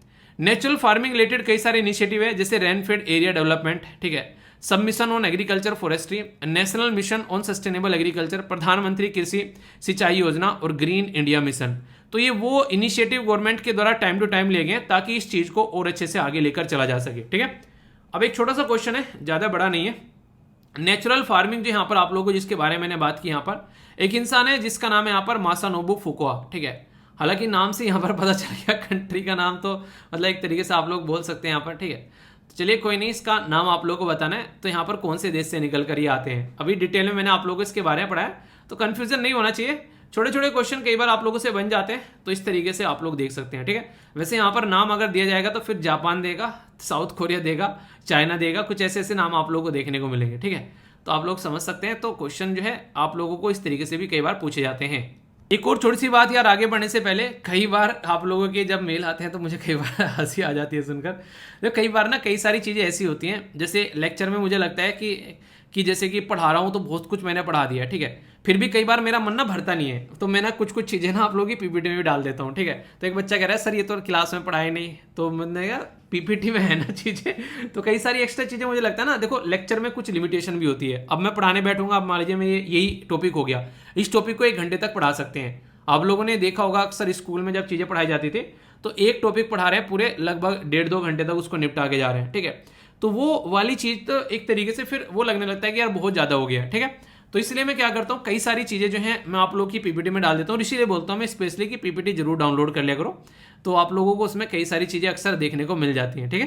पर लेकिन क्वेश्चन मत पूछा करो क्यों डाली है, आप लोगों के लिए डाली है यार, ठीक है, अपने लिए तो डाली नहीं थी, ओके। जैसे यहाँ पर सिग्निफिकेंस अगर लिखने के लिए आ जाए आप लोगों के लिए, तो क्या क्या यहाँ पर करता है, तो एम्प्लॉयमेंट जनरेशन करेगा, कॉस्ट को मिनिमाइज करेगा, इंश्योर करेगा बेटर हेल्थ, रेजिलियंस रहेगा, लाइव स्टॉक को भी सस्टेन करेगा, गाय भैंस खाएंगे तो ठीक रहेगा, इन्वायरमेंट कंजर्वेशन भी करेगा। 5 कंपोनेंट भी आप लोगों को यहाँ पर देखने को मिलते हैं। जैसे यहाँ पर बात की जा रही है जीवामृत, ठीक है, इसी के साथ में यहाँ पर मल्चिंग, ठीक है, प्लांट प्रोटेक्शन, वापसा, ठीक है, तो ये यहाँ पर आप लोगों को देखने को मिलेगा बीज अमृत। तो इनके बारे में थोड़ा सा पढ़ना आप लोग हल्का सा, इसके बारे में अभी आप लोगों को पता होना चाहिए। नेचुरल फार्मिंग करने के तरीके क्या होते हैं, बेसिकली जैसे बात की जा रही है बीज अमृत, तो काऊ का डंग मिलाकर, ठीक है, उसमें और भी कई सारी चीज़ें एक तरीके से नहीं चीज़ों को मिक्स कर ताकि उसकी चीज़ें बढ़ी रहें, तो एक तरीके नेचुरल तरीके से होता है। पर लेकिन आज के टाइम पर इतना टाइम किसी के पास होता नहीं है, तो इसलिए फटाफट अपना यूरिया लाए, अपना वो सब चीज़ें और डाली और काम कर दिया, तो वो दिक्कतें देखने को मिलती हैं, ठीक है। तो सब जगह कोई ना कोई दिक्कतें हैं, पर लेकिन सोल्यूशन निकालना पड़ेगा। अब आदतें आराम से लंबे समय तक खराब हुई है, तो आराम से लंबे समय तक उसको सुधारने पड़ेगा, ठीक है। तो ये बेसिक बात है, आई होप कि माइंड में क्लैरिटी आई होगी। ये आर्टिकल जो है ये बेसिकली इंडियन एक्सप्रेस के द्वारा कवर किया गया कि पंजाब के अंदर में बात की जा रही है, जो ये नहीं कहते धान लगाना, तो इसके बारे में बात करूंगा, तो काफी इंपॉर्टेंट आर्टिकल है। UPSC prelims GS paper 3 economy और एग्रीकल्चर से रिलेटेड ये इशू है, बहुत ही शानदार तरीके से आप लोग को बताने वाला हूं। चावल के बारे में काफी सारी बातें करेंगे और इसके चलते आप लोग चीजें समझ भी पाएंगे, और यहाँ पर क्यों अभी ये न्यूज में है उसके बारे में मैं बहुत सारी बातें आप लोगों से करने वाला हूं। सबसे पहले तो यहाँ पर एक टर्म आप लोगों को जानने को मिलेगी जिसको बोला गया है डायरेक्ट सीडिंग ऑफ राइस, यानी कि राइस को डायरेक्टली उगाना। एक तरीके से नॉर्मल अगर आप लोगों से पूछे चावल को कैसे उगाया जाता है, तो आप लोगों ने देखा होगा, जैसे मान लीजिए ये खेत है यहाँ पर, और ये खेत जो है ये एक पर्टिकुलर एरिया है, इसके कोने में क्या करते हैं, यहाँ पर खेत में हम लोग पहले एक, वो नहीं कहते कि धान लगाना है तो एक तरीके से उसकी प्योद तैयार कर लेते हैं, ठीक है, छोटा सा एक एरिया में लगाकर, और फिर उससे क्या करते हैं, फिर वहां से उसको उखाड़ कर फिर हम लोग कुछ ऐसा पैटर्न फॉलो करते हैं कि खेतों में यहाँ पर लगाई जाती है इस तरीके से, ठीक है। तो ये पैटर्न आप लोगों को यहाँ पर देखने को मिलेगा, यानी कि नॉर्मल जो पैटर्न है वो एक तरीके से देखने को मिलेगा। उसमें पहले इस तरीके के एरिया में थोड़ा सा उसको इकट्ठा कर लेते हैं, सैंपल्स बना लेते हैं और फिर उन सैंपल को उठाकर सब जगह यहाँ पर लगाते हैं हम, ये प्रोसीजर देखने को मिलेगा। पर डायरेक्ट सीडिंग में क्या रहते हैं, यहाँ पर डायरेक्ट सीडिंग में आप लोगों को पैटर्न थोड़ा डिफरेंट देखने को मिलेगा। अभी इसी के बारे में सारी बातें करूंगा, पहले आप लोग ये देखिए आखिर न्यूज में क्यों है। पंजाब गवर्नमेंट के द्वारा अभी यहाँ पर 1500 रुपए इंसेंटिव देने की बात की गई है पर एकड़, हर एकड़ पर 1500 रुपए इंसेंटिव दिया जाएगा किसानों को जो डायरेक्ट सीडिंग के थ्रू यहाँ पर गेहूं उगा रहे हैं। आप लोग बोलेंगे गवर्नमेंट को ऐसे क्या मजा आ गया इसमें डायरेक्ट सीडिंग में गेहूं उगाने, तो इसकी वजह से क्या हो रहा है, बेसिकली फंडा यह है कि इसकी वजह से पानी सेव हो पा रहा है काफी ज्यादा, तो इसकी वजह से पानी सेव हो रहा है, तो ये काफी अच्छा है। यहाँ पर कम से कम अगर पानी सेव होगा तो ये काफी अच्छा रहेगा यहाँ पर, जो बेसिकली धरती के लिए भी और लोगों के लिए भी जो उस एरिया में पर्टिकुलर पाए जाते हैं। अगर बात करें लास्ट ईयर 18% यानी कि 5.62 लाख हेक्टेयर में यहाँ पर टोटल राइस जो थे वो उगाए गए, वो यहाँ पर डायरेक्ट सीडिंग राइस के थ्रू यहाँ पर उगाए गए, जबकि गवर्नमेंट के द्वारा टारगेट रखा गया था 10 लाख हेक्टेयर पर। लेकिन चलो कोई नहीं, देर आए दुरुस्त आए, कम से कम इतना तो हुआ, आगे और पॉजिटिव स्टेप आप लोगों को देखने को मिलने वाले हैं। अब डायरेक्ट सीडिंग के बारे में अगर आप लोगों से बात करूं तो यहां पर क्या होता है, प्री जर्मिनेटेड जो सीड होते हैं वो डायरेक्टली ड्रिल किए जाते हैं फील्ड में बाय ट्रैक्टर पावर्ड मशीन, यानी कि जो यहां पर ट्रैक्टर पावर्ड मशीन है उसमें जो एक तरीके से उन्हें कहते हैं, आप लोगों ने स्प्राउटेड ग्राम्स के बारे में पढ़ा है, जैसे आप लोग जैसे या तो मूंग की दाल को या फिर आप लोग जो चने होते हैं उनको भिगो कर रख देते हैं, एक रात भिगोए, अगले दिन क्या किया, उसको पानी में से निकाल के सिंपल रख दिया तो कटोरे में, ऊपर ढक्कन रख के उसके ऊपर, ठीक है। उससे क्या होगा, सुबह को आप लोगों को अंकुरित हुए देखे मिलेंगे, उसको बोलते हैं स्प्राउटेड ग्राम्स, ठीक है। और सेम कंडीशन आप लोगों को मूंग की दाल के साथ में देखने को मिलेगी। तो वो इस तरीके से एक तरीके से क्या हो गया, उसमें एक छोटी छोटी चीजें निकल गई जिनको आप लोग अब आसानी से उगा भी सकते हैं। तो उसी के बारे में बात की जा रही है। तो यहाँ पर बात की जा रही है प्री जर्मिनेटेड सीड, तो डायरेक्टली ड्रिल किए जाते हैं ट्रैक्टर की हेल्प से, यहाँ पर किसके अंदर, ये खेतों के अंदर डायरेक्ट उगाए जाते हैं। अरे हाँ, बड़ा ही सीधा सा शब्द यूज कर सकते हैं ना, अंकुरित जो बीज होते हैं, ठीक है। और मतलब अंग्रेजी में क्या बोले, बस स्प्राउटेड वगैरह, मतलब अंकुरित हिंदी में याद रखिए, ठीक है, तो आप लोग उसको अच्छे से समझ पाओगे। अंकुरित जो होता है बेसिकली उसको खेतों में लगाया जाता है डायरेक्ट, तो उससे काफी अच्छा रहता है। तो कोई नर्सरी की जरूरत नहीं पड़ती है, जैसे पहले हम लोग क्या कर रहे हैं, खेत के कोने में पहले उसको उगा रहे हैं और फिर खेतों में लगा रहे हैं, तो उससे क्या रहता है, आप लोगों को टाइम भी थोड़ा कम लगेगा। और इसके चलते यहाँ पर जो पुराने वाला मेथड है उससे ज्यादा बेटर ये बोला गया है। इसके चलते यहाँ पर क्या रहता है, हम लोग आसानी से यहाँ पर चीजों को इंप्लीमेंट कर पाते हैं, ठीक है। तो इसके चलते यहाँ पर एक तरीके से जो एक बार खेतों में, एक नहीं कहते, एक तरीके से खेतों में सिंचाई करी एक बार और फिर उसमें क्या किया, उसको फिर नहीं करते, एक तरीके से उसको सूखने के बाद में हल्का हल्का सा फिर उसमें अपना कल्टीवेशन कर दिया, ठीक है। तो इस तरीके से इसको आसानी से यहाँ पर उगाया जाता है। तो डिफरेंट कैसे है कन्वेंशनल मेथड से, जैसे मैंने अभी बताया, यहाँ पर नॉर्मल तरीके से अगर देखोगे आप लोग नर्सरी में क्या रहता है कि एक खेत है उसके से 5 से 10% में हम लोग पहले क्या करते हैं, पहले यहाँ पर जो प्योद रहती है बेसिकली सैंपल्स उगाते हैं और फिर उनको यहाँ पर कुछ टाइम के बाद में खेतों में उनको लगा देते हैं, जैसा मैंने अभी आप लोगों को दिखाया था यहाँ पर जो खेतों में हाथों से लगाते हैं। किस किस ने यहाँ पर इसको फॉलो किया पैटर्न को, खेतों में जब सैंपल्स हाथों से लगाए जाते हैं, ये मैंने भी मतलब जब खेतों में लगाया करते तो हम लोगों ने भी यहाँ पर इसको एंजॉय किया। तो ये एक तरीके से ये काफी टफ प्रोसीजर होता है, आसान नहीं रहता है, इसमें मेहनत बहुत लगती है, ठीक है। पर लेकिन अब यहाँ पर जो हम लोग डायरेक्ट ये सीडिंग ऑफ राइस कर रहे हैं यहाँ पर, इसके एडवांटेज क्या है, सबसे अच्छी बात तो यहाँ पर यह है कि इसमें पानी काफी बच जाता है। दूसरा, लेबर कॉस्ट जो है वो काफी कम होगी और ऑलमोस्ट जो है यहाँ पर जो ट्रांसप्लांट की लेबर कॉस्ट आती है वो लगभग 2500 रुपए पर एकड़ आती है। तो सोचो किसानों का 2500 पर एकड़ यहाँ पर बच जा रहा है। इसी के साथ में यहाँ पर हर्बिसाइड्स की जो कॉस्ट आती है इसके अंदर में, तो वो भी कम रहती है एज कम्पेयर टू जो नॉर्मल तरीके से यूज करते हैं। और रिड्यूस करते हैं मेथेन एमिशन, क्योंकि वहां पर जब आप लोग भरते हैं उसके अंदर सारा काम करते हैं तो वहां पर मेथेन एमिशन काफी ज्यादा होता है। और ये मैंने आप लोग को बताया था, जो मेथेन है उसको CH4 बोलते हैं। अगर मेथेन का एमिशन जो है वो होता है और कार्बन डाइऑक्साइड का एमिशन होता है, तो मेथेन का एमिशन जो होता है वो इन्वायरमेंट को कार्बन डाइऑक्साइड में अगर 80 की मल्टीप्लाई कर देना, इतना ज्यादा बेसिकली मेथेन पावरफुल होता है। तो इसलिए बोलते हैं कि मेथेन अगर निकलना इन्वायरमेंट में ज्यादा स्टार्ट हो गया तो भाई साहब आग का गोला बन जाएगी पृथ्वी। तो ये इंपॉर्टेंट है यहाँ पर कि मेथेन न निकले, इसके ऊपर पूरा फोकस किया जाता है। तो ये काफी इंपॉर्टेंट है। पर लेकिन सारी चीजें सही नहीं होती है, कई बार कई सारी चीजें आप लोगों को देखने को मिलती है एक तो यहाँ पर अगर बात करें, सबसे इंपॉर्टेंट बात है कि यहाँ पर क्या कर रहे हैं हम लोग, यहाँ पर हर्बिसाइड्स यूज कर रहे हैं, तो कई बार अवेलेबल नहीं होता है, जो खाद वगैरह डालना होता है वो अवेलेबल नहीं होता है ज्यादा। दूसरा यहाँ पर क्या रहता है, जो सीड्स की रिक्वायरमेंट है वो थोड़ी इसमें ज्यादा होती है। ट्रांसप्लांट वाले में क्या रहता है, 4 से, जो बेसिकली उसमें क्या रहता है, उसमें उसके कंपेयर में यहाँ 4 से 5 केजी रहता है, वहाँ यहाँ पर 8 से 10 केजी लगता है, ठीक है। तो यानी कि इसमें थोड़ी ज्यादा लगती है। लेजर लेवलिंग करनी पड़ती है। आप लोगों ने नॉर्मली देखा होगा कई सारे खेतों में क्या रहता है, जैसे कि थोड़ी सी मिट्टी कहीं ज्यादा हो गई, कहीं कम हो गई, तो यहाँ पर लेजर लेवलिंग करनी पड़ती है इसे उगाने से पहले। तो एक ये आप लोगों को देखने को मिलेगा, जबकि ट्रांसप्लांट में आप लोग ऐसा नहीं कुछ करना पड़ेगा। वहां पे ठीक है, इंसान वैसे भी वहां पर एक तरीके से नॉर्मल इंसान जो है नॉर्मल हाथों से उसमें घुसकर उसको उगा रहा है, ठीक है। तो वो चीजें आप लोगों को नजर आएगी। इसी के साथ में टाइमली यहाँ पर चीजें काफी फोकस होती है, और प्रोपरली बिफोर मॉनसून अराइवल, उससे पहले यहाँ पर इसको खेती को इंप्लीमेंट किया जाता है। चलिए, ये तो नॉर्मल बातें हो गई। अगर आप लोग खेती करनी है, अगर आप लोग किसान के बच्चे हैं और ऐसे एरिया से आते हैं जहां पर चावल जो है, धान जो है वो उगाया जाता है, तो इंटरव्यू के अंदर भी आप लोगों से क्वेश्चन पूछ लेंगे इन सब के बारे में कि बताओ DSR क्या है। और वैसे भी अगर आप लोगों ने लिख रखा है कि आप लोगों के फादर या मदर जो है वो एक किसान की फैमिली से आप लोग आते हैं, तो वहां पर भी क्वेश्चन आप लोगों से बन जाएगा DSR के बारे में। तो DSR के बारे में याद रखिएगा। अब जो बातें हैं वो इंपॉर्टेंट है, जो सोचकर मतलब आप लोगों को थोड़ी हैरानी होगी। आप लोगों को पता है कि 1 किलोग्राम चावल उगाने में कितना पानी लगता है। चलिए एक आप लोग एनालिसिस एक सोचकर बताइए कि जब 1 किलोग्राम चावल जो है वो मार्केट में आता है तो उसमें कितना पानी लगता है। ये है क्वेश्चन आप लोगों के सामने। 1 kg राइस को उगाने में खेतों में कितना पानी लगता है। तो ये काफी सरप्राइजिंग आप लोगों को लगेगा। अगर बात करें जैसे यहाँ पर पंजाब के अंदर में, अगर मैं एस्टिमेशन के बारे में बात करूं, सबसे पहले तो यहाँ पर ये जो है ये खरीफ क्रॉप के अंदर आप लोगों को चीजें देखने को मिलेगी, ठीक है। यहाँ पर पंजाब के अंदर में 31.45 जो लाख एकड़ में ये बेसिकली ये चावल उगाया जाता है, ठीक है। हालांकि फिगर ऊपर नीचे होती रहती है थोड़ी बहुत, पर लेकिन ये रटने वाली जरूरत नहीं है। जो इंपॉर्टेंट मुद्दा है वो है यहाँ पर कि कितना पानी की रिक्वायरमेंट होती है। तो ये मैं नहीं बोल रहा हूँ, Punjab agriculture university PAU Ludhiana जो है उसके द्वारा बोला गया कि 1 किलोग्राम राइस को उगाने में लगभग 3600 लीटर से लेके 4125 लीटर पानी लगता है। अगर आप लोगों को इस बात पर यकीन न आ रहा हो तो आप लोग गूगल में जाकर सर्च कीजिएगा, ठीक है, how much water is required to grow 1 kg rice.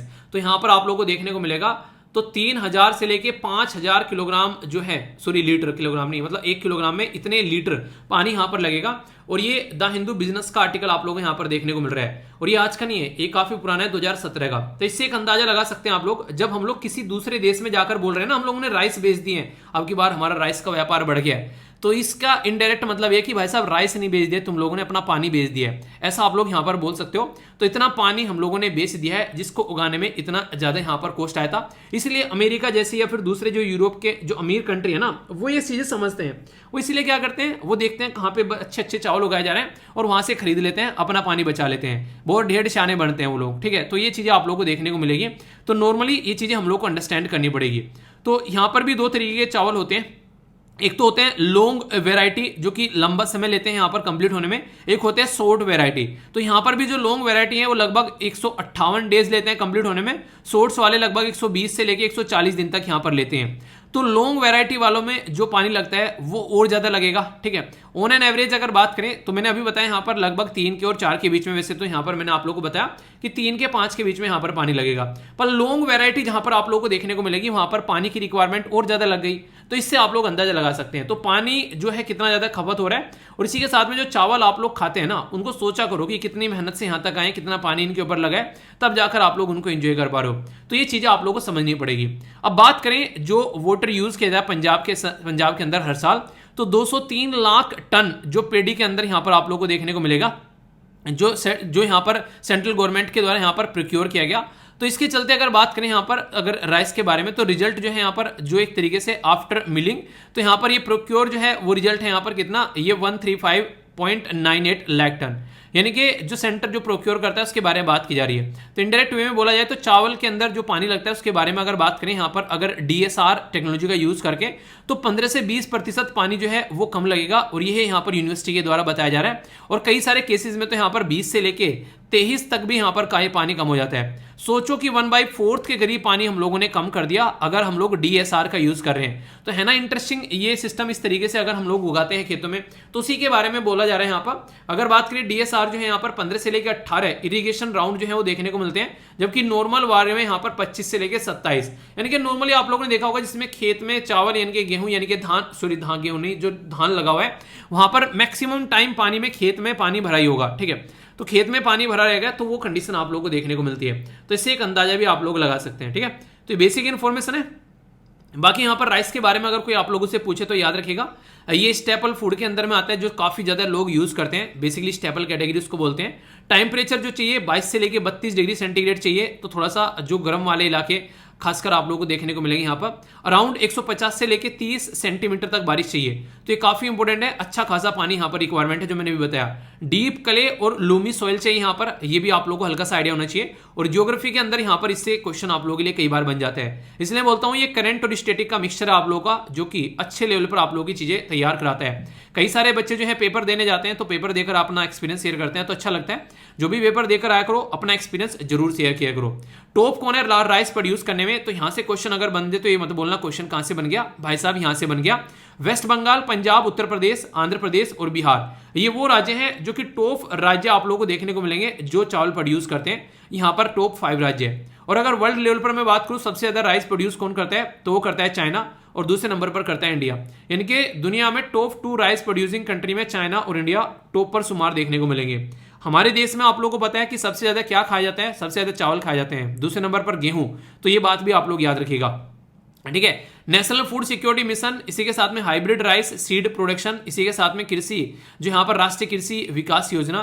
तो गवर्नमेंट के कई सारे इनिशिएटिव भी हैं यहाँ पर इनको सपोर्ट करने के लिए। तो जो भी यहाँ पर अच्छी चीजें चल रही हैं वो हवाबाजी में नहीं चल रही है, उसके पीछे कोई ना कोई लगा हुआ है, किसी ने एफर्ट डाला है, उसके बाद में ये रिजल्ट आप लोग को देखने को मिलते हैं, ठीक है।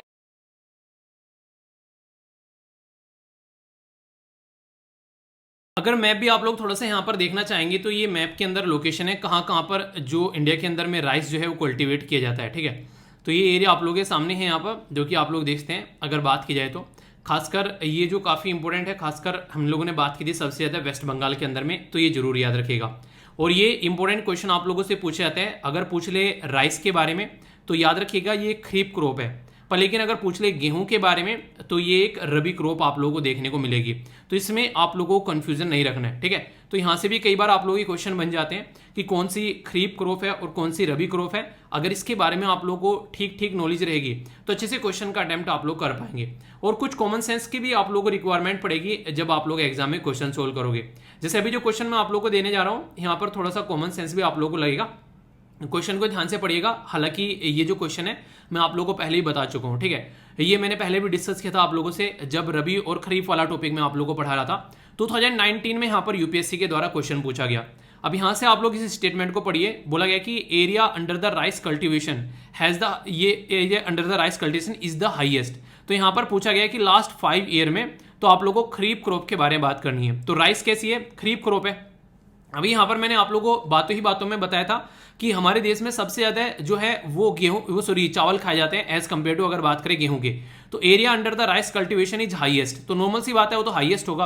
तो पहली स्टेटमेंट अगर आप लोगों को पता है सही है, तो 2 स्टेटमेंट तो आप लोग की वैसे ही गायब होगी। तो आर्टिकल अगर आप लोग ढंग से अगर पढ़ रहे हैं तो ये देखिए कि आप लोगों का अब क्वेश्चन सही होने के चांसेस 50-50 हो गए। पहले क्या थे, पहले आप लोगों का 1/4 था आप लोग क्वेश्चन चांस होने से ही, पर लेकिन अब क्या हो गया, अब 50-50 हो गया। यानी कि अब अगर आप लोग चीजें ट्राई करेंगे तो अब ज्यादा अच्छे से आप लोग चीजों को ट्राई कर पाएंगे।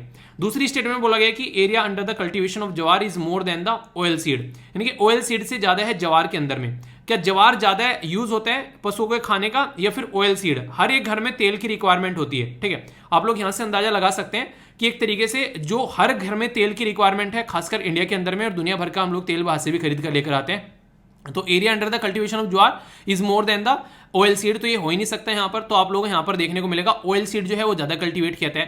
तो दूसरी स्टेटमेंट क्या है, वो इनकरेक्ट है। अगर आप लोगों को ये पता चल गया दूसरी स्टेटमेंट इनकरेक्ट है तो यहाँ से आंसर आ गया और आंसर आप लोगों का ए हो गया।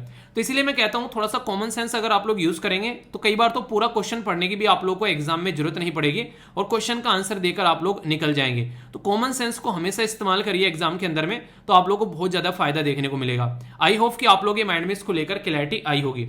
कुछ यहाँ पर बातें भी दे रखी हैं वैसे, राइस का कल्टीवेशन कितना हो रहा है, इसी के साथ में कोरस जो सीरियल है उनका, ऑयल सीड का, शुगर कैन का और कॉटन का।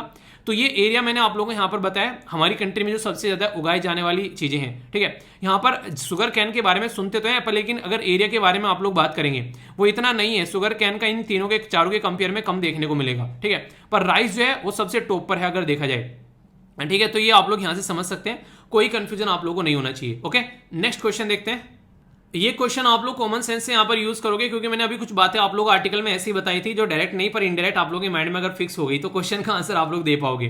बोला गया है कि यहाँ पर विच ऑफ द फॉलोइंग, अगर बात करें यहाँ पर कि कौन सी कंट्री यहाँ पर लार्जेस्ट राइस एक्सपोर्ट करती है लास्ट 5 ईयर में, तो चाइना, इंडिया, म्यांमार और वियतनाम। तो मैंने अभी बोला कि दुनिया में सबसे ज्यादा जो राइस उगाने वाले देश कौन से हैं, तो है चाइना और इंडिया। और मैंने अभी बताया यहाँ पर कि कई सारे लोग समझदार हैं कि अपने देश से राइस जो है वो यहाँ पर एक्सपोर्ट नहीं करते हैं और इंडिया जो है वो दबाकर एक्सपोर्ट करते हैं। तो यहाँ पर उससे आप लोग अंदाजा लगा सकते हैं कि यहाँ पर सबसे ज्यादा जो राइस एक्सपोर्ट करने वाला जो देश है वो इंडिया है अगर यहाँ पर बात की जाए। तो आंसर इसका यहाँ पर बी हो गया।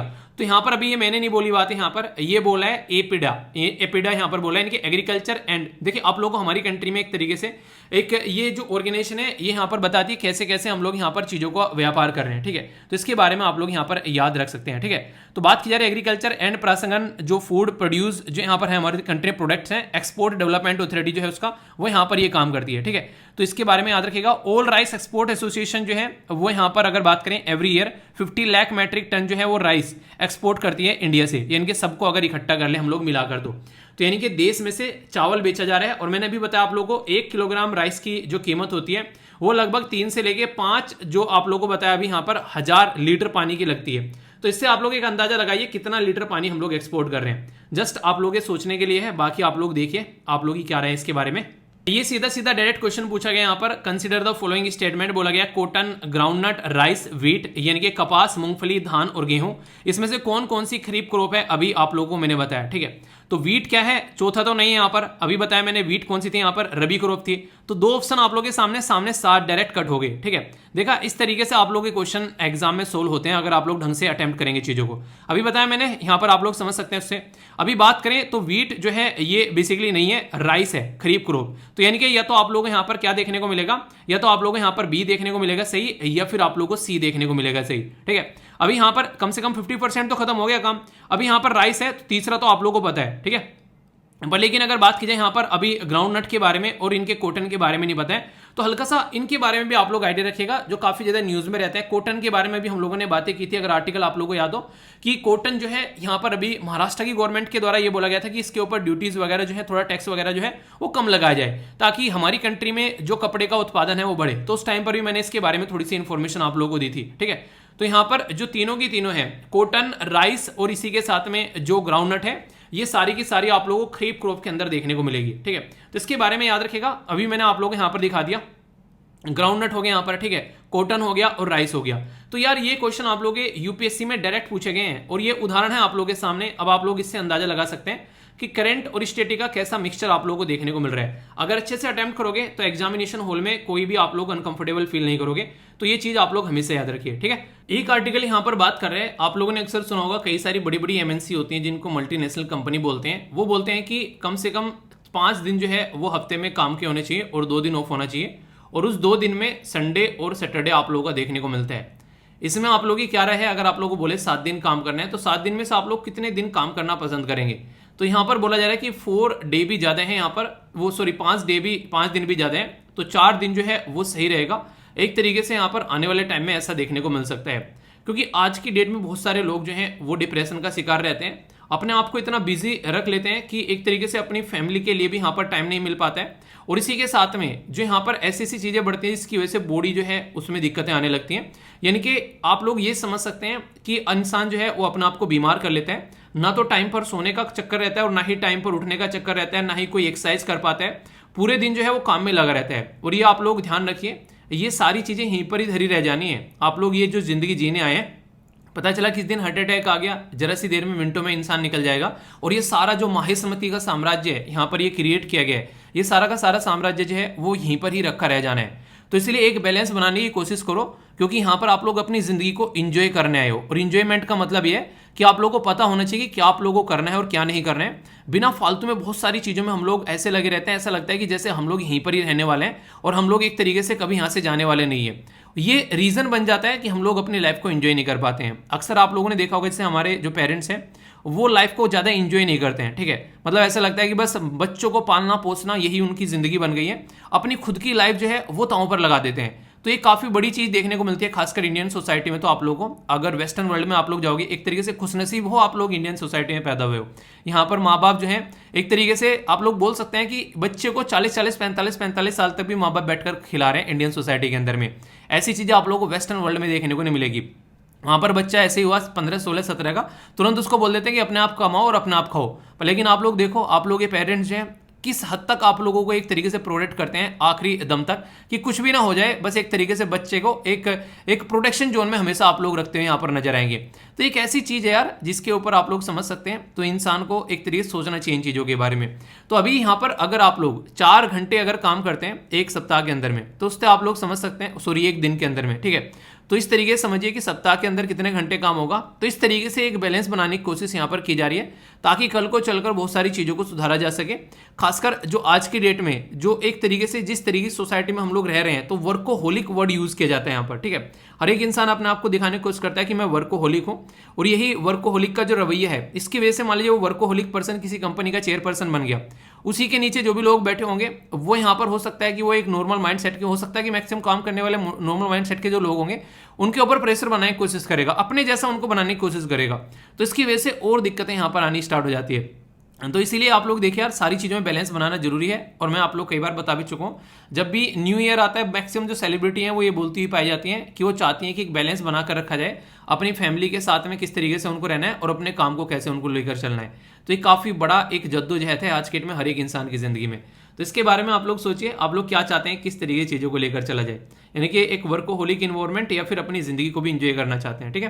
तो इसके बारे में आप लोग देखिएगा दोस्तों। तो आज का लेक्चर इतना ही रखते हैं। कोई भी डाउट, कोई भी समस्या, कोई भी परेशानी हो तो बताना। सबसे बड़ी बात फिर से कह रहा हूं, एग्जैक्टली टाइम पर पहुंचकर अपना टेस्ट जो है वो आप लोगों को जरूर देना है, ठीक है। और हाँ, जो लास्ट टेस्ट हुआ था जिसमें 250 स्टूडेंट आए थे, उनको भी, जिसको भी अपना कूपन कोड इस्तेमाल करना होगा वो कर लेना उसको। फिर बाद में मत बोलना कि सर ये काम नहीं हो रहा है, ठीक है। क्योंकि मैंने बोला था कि उसको इतने दिन हो गए तब से लेकर अब तो आप लोगों को जिसको यूज करना होगा कर ही लिया होगा। अगर कोई बचा हो तो वो अपना देख लेना, ठीक है। बाकी अपने टेस्ट के लिए तैयार रहना। और जो पूछा है मैंने कि जो क्लास वाला होता है खासकर वो बच्चे जरूर बताएगा कि इसको कैसे लेकर चलना है। तो आज का लेक्चर यहीं पर समाप्त करते हैं। मैं आशा करता हूं आप लोगों ने इसको एंजॉय किया होगा। फिर भी कोई दिक्कत, कोई समस्या, कोई परेशानी हो तो बताना, उसको दूर किया जाएगा। नेक्स्ट लेक्चर मिलता हूं, तब तक के लिए बड़ों को नमस्ते, छोटों को प्यार, छोटी सी लाइफ है, एंजॉय करो यार। मिलता हूं नेक्स्ट वीडियो में, तब तक के लिए जय हिंद। हेलो SLV यूज़र्स, आज मैं आपको बताऊंगी कि आप किस तरीके से पेड कोर्स में जाकर और अपने कोर्स के टेलीग्राम ग्रुप को ज्वाइन कर सकते हैं। तो सबसे पहले जब हम अपना एप्लीकेशन का होम स्क्रीन खोलते हैं तो हमें ये पेड कोर्स का सेक्शन सबसे पहले दिखाई देता है। हमें इसको टैप करके ओपन करना है, और ओपन करने के बाद हमें सबसे पहले माई कोर्स दिखाता है, जिसमें हमारा जो भी कोर्स परचेज्ड है वो होता है। फिर होम आता है एंड देन ऑल कोर्स। हमें हमेशा ऑल कोर्स पर जाना है जब हमें कोई कोर्स परचेज़ करना है, ठीक है।